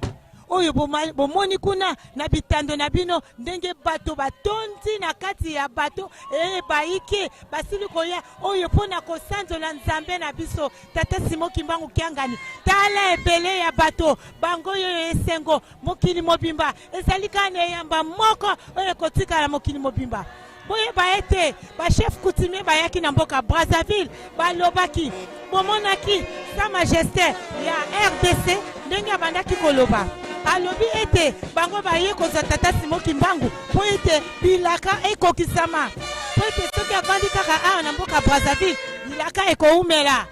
pe bomonaki ya bituka misato ya mokili mobimba basili koya ya Congo Angola azalaki bomoni ya RDC azalaki pe bomonaki ya RC bazalaki na centre d'accueil nde lelo ezali bozongi ya tata Simon Kimbangu Kiangani na mboka Kinshasa pe boye baete ekozala malamu mingi po ete oyo bozali kolanda ezali ndoto te ezali kimona meso oyo lobi biso moto lobi ete tolingi kimona meso ye moko tata Simon Kimbangu atunaki biso bolingi kimona meso to olaiswa biso toyebi papa tomona na miso yango wana lelo onani nzimaki Congo Brazzaville lipamboli ya boye akolokota yango na maboko ezali ebandeli ya makambo Congo Brazzaville ebandeli ya makambo tata Denis Sassou Nguesso esika ozali tata longonya pe mapamboli ekita na misala oyo pe likambo monene ozali kokamba ya engumba monene pe ya Afrika ya solo Kimbangisa ezali sima na yo pamba te toko accompagner yo jusqu'au bout elobi bandeko na ngai ya ndinga ya lopoto ya solo Kimbangisa biso toyokaka pe tozalaka sima ya leta soki oyo leta alobi biso pe tokoyoka po ete tokolandaka malako ya tata na biso nde nazali kozongisa elobe nanga na mama Miguette Talani. Merci beaucoup maman Ruth Litouka. Maman Ruth Litouka, en tout cas nous sommes arrivés ici.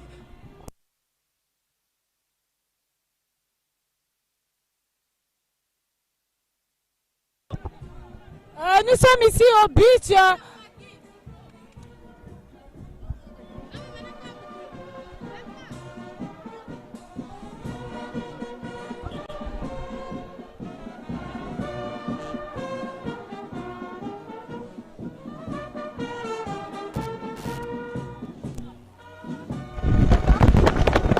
Chers téléspectateurs de la Ratelki, la voix du kimbanguisme, nous sommes enfin ici au beach de Brazzaville où il y a une grande foule. En tout cas, le chef spirituel est bel et bien arrivé ici au beach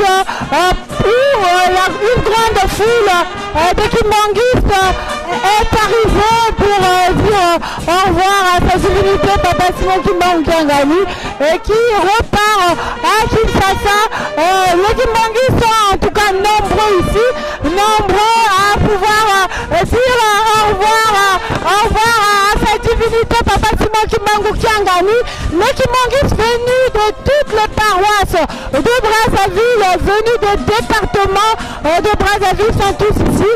pour dire au revoir à sa divinité Papa Simon Kimbangu Kiangani. En tout cas, maman Eugénie, nous pouvons dire que quelque part nous sommes tristes parce que papa s'en va pour Kinshasa. Nous étions habitués, nous sommes tellement heureux lorsqu'il est avec nous ici. Alors qu'est-ce qu'on peut dire à tous ces fidèles de l'autre côté là-bas de Kinshasa qui sont eux aussi là-bas très nombreux à attendre l'arrivée de sa divinité Papa Simon Kimbangu Kiangani. Matando mingi maman Miguette batata mama bakunda lusolo ya tedika tata Simon Kimbangu Kiangani yanje imekukuma imeni na ATC Port ya Brazzaville samna kupaka nzila na kwenda kuna na Kinshasa ya tedika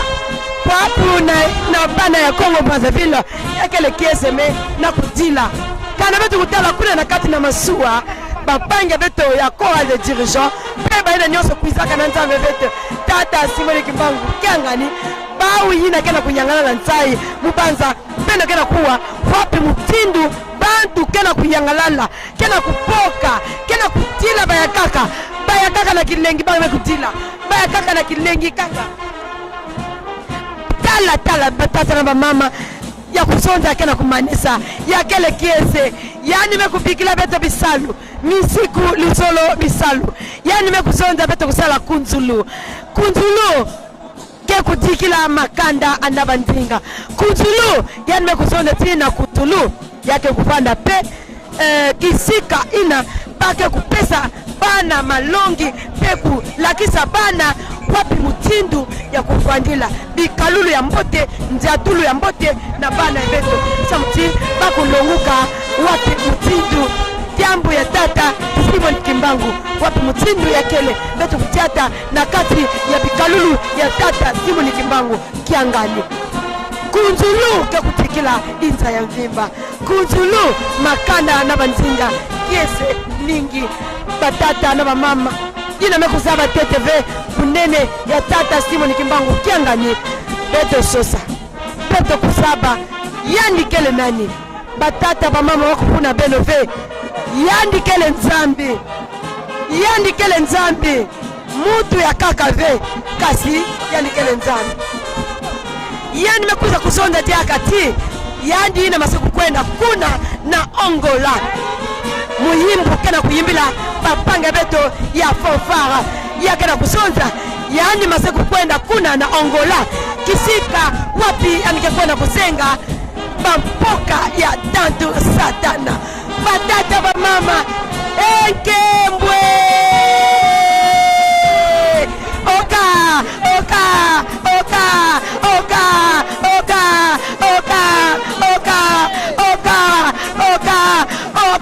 batata ba mama bakunda luzolo beno kukanga makaka na basinga beto ya radio Kimbongista radio télévision Kimbongista na 93.8 MHz wapi utindu yake na kumpitila beto kupesa nzinga na mama Miguel. Merci beaucoup maman Eugénie. En tout cas, nous sommes ici au beach où nous voyons qu'il y a en tout cas une foule immense. Nous avons ici devant nous un chef scout en uniforme à qui nous allons poser des questions. Alors bonjour chef.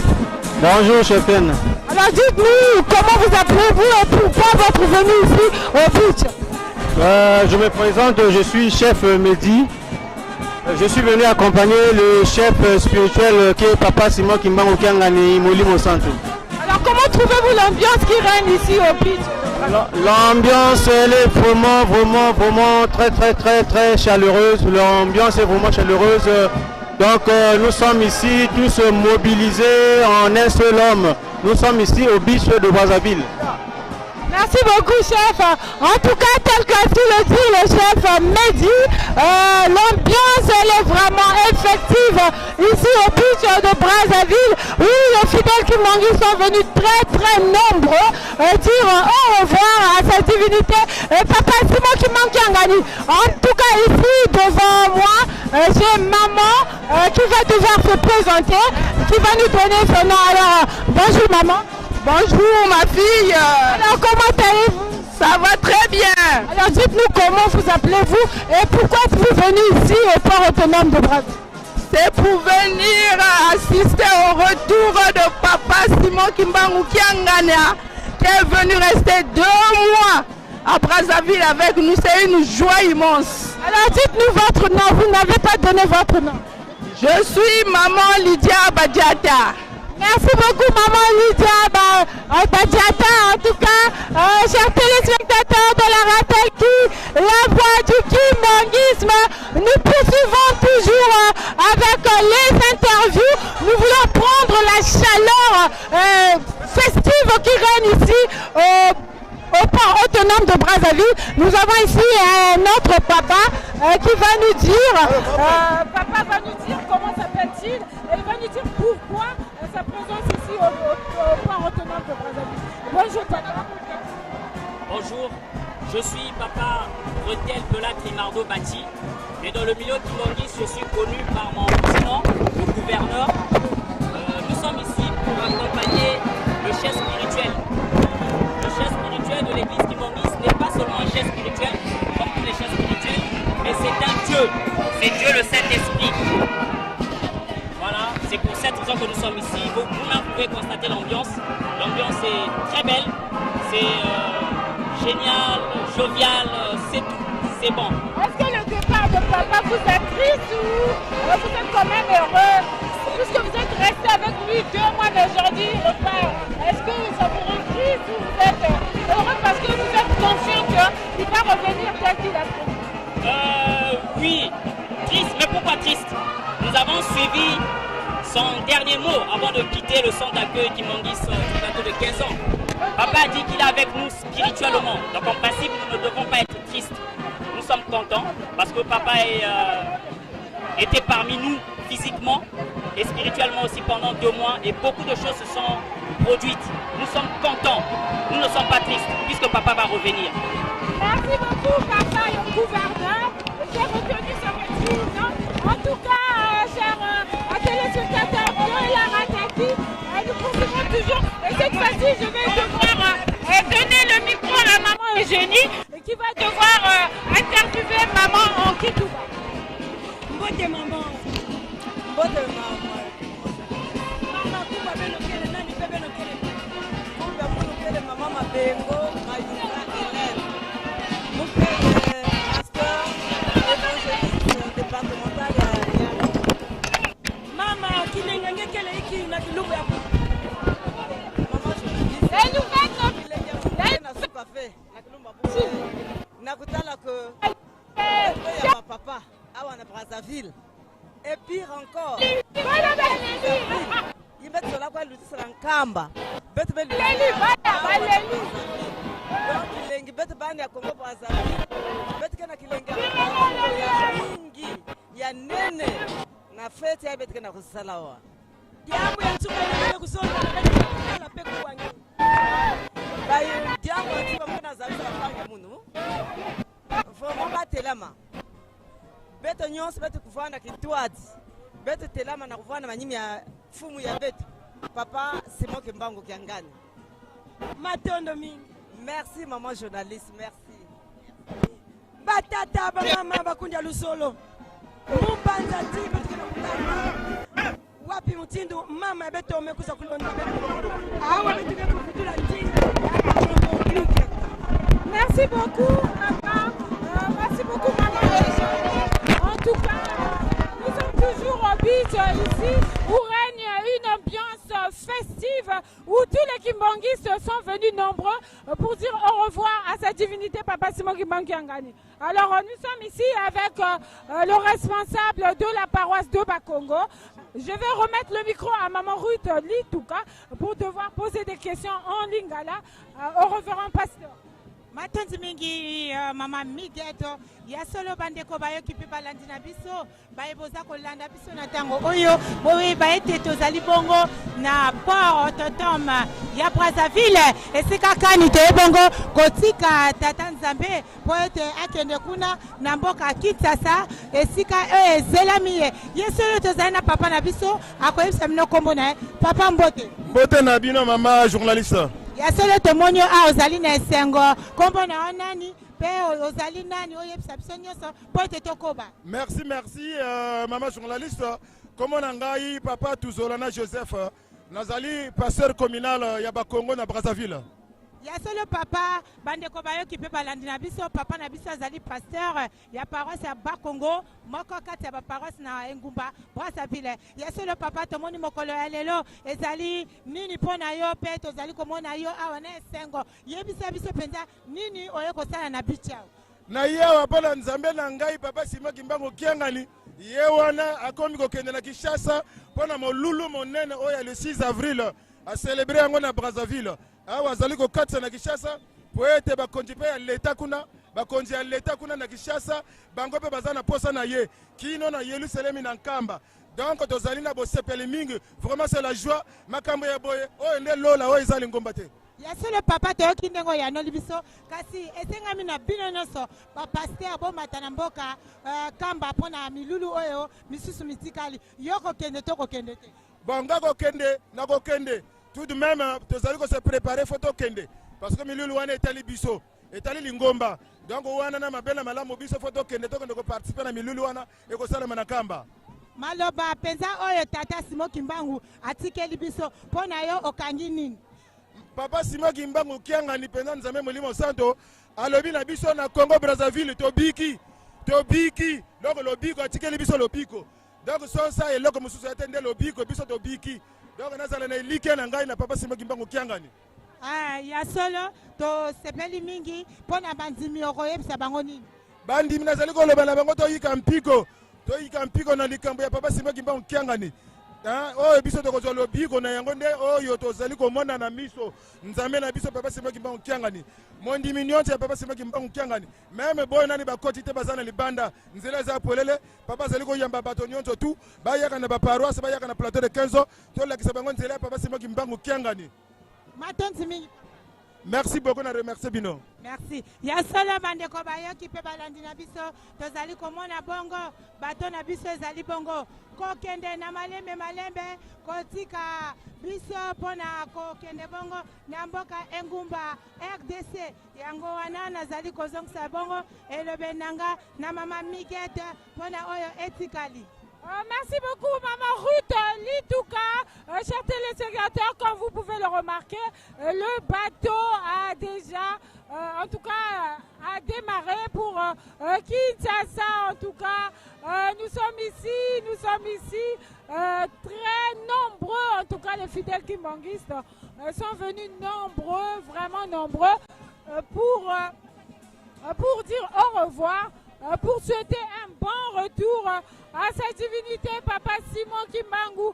Kiangani. Bon retour à Kinshasa, Papa. Bon retour. Notre façon d'exprimer notre amour à notre Dieu, notre façon d'exprimer notre gratitude, notre façon d'exprimer notre considération à Papa Simon Kimbangu Kiangani. Donc nous sommes arrivés ici, nous fidèles kimbanguistes, très nombreux au port autonome de Brazzaville pour souhaiter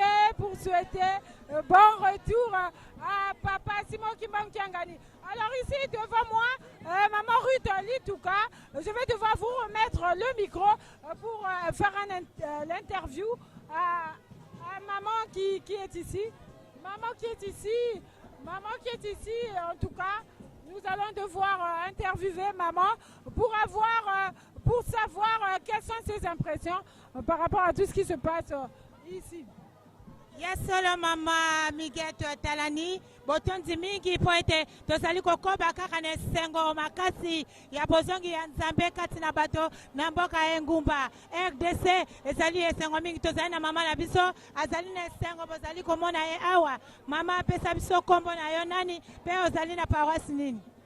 Ngai komona nga mama Salakio Christelle naza na paroisse ya Plateau. Nazana esengo po ete Nzambe na biso akomela biso awa bato ebele bamona ki ete nga nasali mibu ebele na Centrafrique na ye na tina yebo ye ya Papa Simon Kimbangu na esika oyo na yaki kozwa ye pe nazozongisa ye azongi kaka na nzoto mena molimo aza na biso pe akozala pe akotikala libela na libela. Na maloba na ya motuya na mikolo oyo asali na biso awa mbala ya yambo afete na biso le 2 avril awa mbala ya mibale lisusu kaka ya yambo lisusu afete na biso awa na le 6 avril awa na nyonso wana olobini na mboka Kongo. Na maloba na ngai na oyo nyonso papa azakoloba azakobeta sete alobi ke 2023 oyo tozongeli yango a 0. Donc mutu nyonso ayebi kata na likambo na ye na mutu oyo azomona ke nzoto ezosimba te awa papa atie nani na ye egui na ye a 0. Tosenga baninga bolimbisi tosaproche baninga tozala bolamu na batu po ete nzela na biso efongama libela na libela. Olobi nini na ba oyo bazali kolanda nanu pongi? Nalobi na baye oyo nyonso bazali kolanda biso ozala kimbangiste oyo yo mutu ovanda oyo yo mutu oza na ndako yo mutu omoni molulu oyo te na bengi yo yaka soko ozalaka na ndaku ovanda libela ozwa chaise na yo ovanda ekoma lokola ebende na bengi yo zonga na lingomba zonga pote makama minene ezoya makama minene pe ezosalama pe kutu bato ya libanda bazondima biso bongo biso moko tondimela tata molimo santo tozosenga mokili mobimba enzimela nzambe na biso abayino tata Simon Kimbangu yango nde nasengi na mokili ya solo ezali mbala ya yambo tata papa Simon Kimbangu na milulu ya le 6 avril eleka awa manaka wana ndenge elekaki olobi poni mpona mokonzi wa mboka nalobi nini na mokonzi ya mboka nasengi na mokonzi na biso ya mboka ya liboso vraiment natonzi po ndenge asili kopesa biso opportunité tofete na tata molimo santo na biso na pesi mpe matonzi na mokonzi na biso ya kisasa ndenge asili koinaugure journée oyo ya 6 avril ezala reconnu mokili mobimba ekotikala wana te ekozala mpe reconnu na Brazza ekozala mpe reconnu na mokili mobimba ebongo oyo etali bongo misala ya kunzulu tolobi tokobese maboko te tokobese maboko te papa apesa biso makasi totelemaka ndenge totelemi ndenge ezali bolingo na ye misala na biso ekende en avant matonzi merci ya solo bandeko bayoki esengo mingi po ete tozali kokoba na mayemata libongo manaka na biso ya bozongi ya mokonzi ya bule na mboka engumba Kongo Kinshasa ya solo ezali esengo makasi papa tomoni yo awa kombo na onani pe ozali na paroisse ni. Merci maman ngai papa Sika Grâce naza na paroisse ya Ngambio la base. Ozali nani papa choriste scooter na en tout cas nazali moyembi na Jejeki nazali guitariste mo Sébastien Police ya tata molimo santu yango toyiko tiko ko accompagner papa pona kozonga na ye po kozonga papa elakisi nde victoire alongi na ye po alonga mokili ya solo esengo na biso yango toyiko témoigner pa papa ya solo pona yoto yoki ndenge olobi kasi pona baninga oyo bazali komona kombo ya Simon Kimbangu zali kopesa bango pasi na motema siko lokola bazali kolala nanu pongi olobi na bango nini en tout cas biso ezali devoir na biso ya kokola tata Nzambe aya epai na biso alingi te ke abanda komilakisa abima na mapata po bato bayeba ye apesi kaka role wana epai na biso bato nakopesa kaka exemple moko epai na bango wana lelo lobi na mutu abengi ngai mutu wana yebisinga papa grâce est-ce que moyen ezali na solo na papa Simon Kimbangu Kyanga na yoki ke azali awa nalobi mais malgré azokende lobi mais yebisinga pardon ata lobi na 7 heures nalobi vraiment tokomeka mais nayebi te ndenge nasala yebisinga yi nayebisa koyo kaka vérité nasi namona ye na ndoto azopesanga mai moko boye mais na comprenaki mai yango te mbala moko nalamuki boye papa oyo namoni aza lokola papa moko ya bakimbangiste mais na négligent ndoto wana lelo nakutani na mama moko kimbangiste alati vert et blanc ebisinga que non balaki na fête le 6 avril yango na se rappeler mpe na bengi yo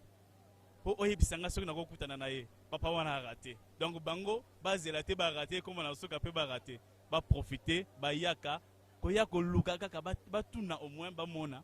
oyo tata molimo santu fo nzambe balukaka ye arate te pona ngai réponse na ye ezali ete azela tata molimo santo abi akei kasi azali koya pona ye okoyebisa ye nini. En tout cas merci beaucoup na complément omoni mama inspiration ebakisamaka nga mpe nayebisaki ye kaka zela solution ezali mais nayebisaki yaka plateau de 15 ans ata okutana na papa te yebaka ozwi solution matonzi mingi papa wana nde makambo nalobi epai ya banokimbangiste vraiment mpo makambo eza ebele mais tokoloba yango na minute oyo te exemple wana eza suffisant mpo na ngai matonzi mingi matondi mama nasepeli mingi. Merci. Ya solo bandeko bayoki pe balandi boyoki intervention ya baninga na biso po ete nzambe akosaka te nzambe soki alobi malobane kotikala kabongo wana tolandaki bozongi ya tata Simon Kimbangu Kyangani na mboka engumba RDC nde ngai te moto na bandaki ebandaka pe sukisaka kasi nazali kozongisa bongo elobeli na mama Miguel. Merci beaucoup maman Ruth Litouka, en tout cas merci beaucoup également à vous fidèles téléspectateurs de la Ratelki, la voix du kimbongisme. Merci beaucoup également à vous tous fidèles auditeurs et auditrices de la Ratelki, la voix du kimbongisme. Vous qui nous suivez sur Canal+, sur TNT, sur notre chaîne YouTube ainsi que sur la 93.8 MHz. Merci d'être scotchés en tout cas. Nous avons déjà vu que le bateau escortant sa divinité, Papa Simon Kimbangu Kyangani, est déjà parti pour Kinshasa. Et ici, nous sommes encore au beach où nous sommes en train d'observer l'arrivée de ce bateau là-bas à Kinshasa. C'était une ambiance vraiment grandiose ici au port autonome de Brazzaville, où les fidèles kimbonguistes sont venus nombreux, vraiment nombreux, pour dire au revoir, pour souhaiter un bon retour à sa divinité, Papa Simon Kimbangu Kiangani, chef spirituel et représentant légal de l'église kimbonguiste. Je vous rappelle que la grande équipe qui vous a tenu compagnie, qui a assuré le fait que vous ayez à vivre ce grand événement. Cette grande équipe est composée de Maman Muguet Talani, la cigane douce que je suis. Il y avait également Maman Ruth Litouka, ainsi que Maman Eugénie Mbumba. Je n'oublie pas Maman Claude Ngoma, qui est également avec nous ici au beach, au port autonome de Brazzaville, avec qui nous avons fait des commentaires pour vous faire vivre ce grand événement. Alors, fidèles téléspectateurs, restez toujours scotchés sur la Ratelki, la voix du kimbongisme, car le meilleur est à venir.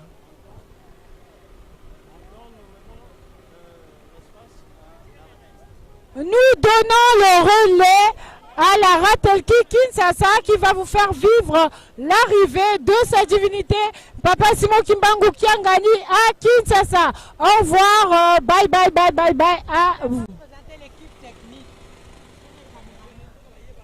L'équipe technique a été assurée par le grand DT, Papa Prince Cédric Ngoma. Il y avait également Papa Bertrand Banimba, Papa Bantimba Audrey. Voilà l'équipe qui vous a tenu compagnie, sans oublier Papa Grâce Toi Vuka. Nous vous disons merci beaucoup et nous avons eu comme conducteur Papa Ngolo qui nous a conduit du centre d'accueil kimbonguiste jusqu'ici au beach. Nous vous disons merci beaucoup, au revoir et à la prochaine occasion.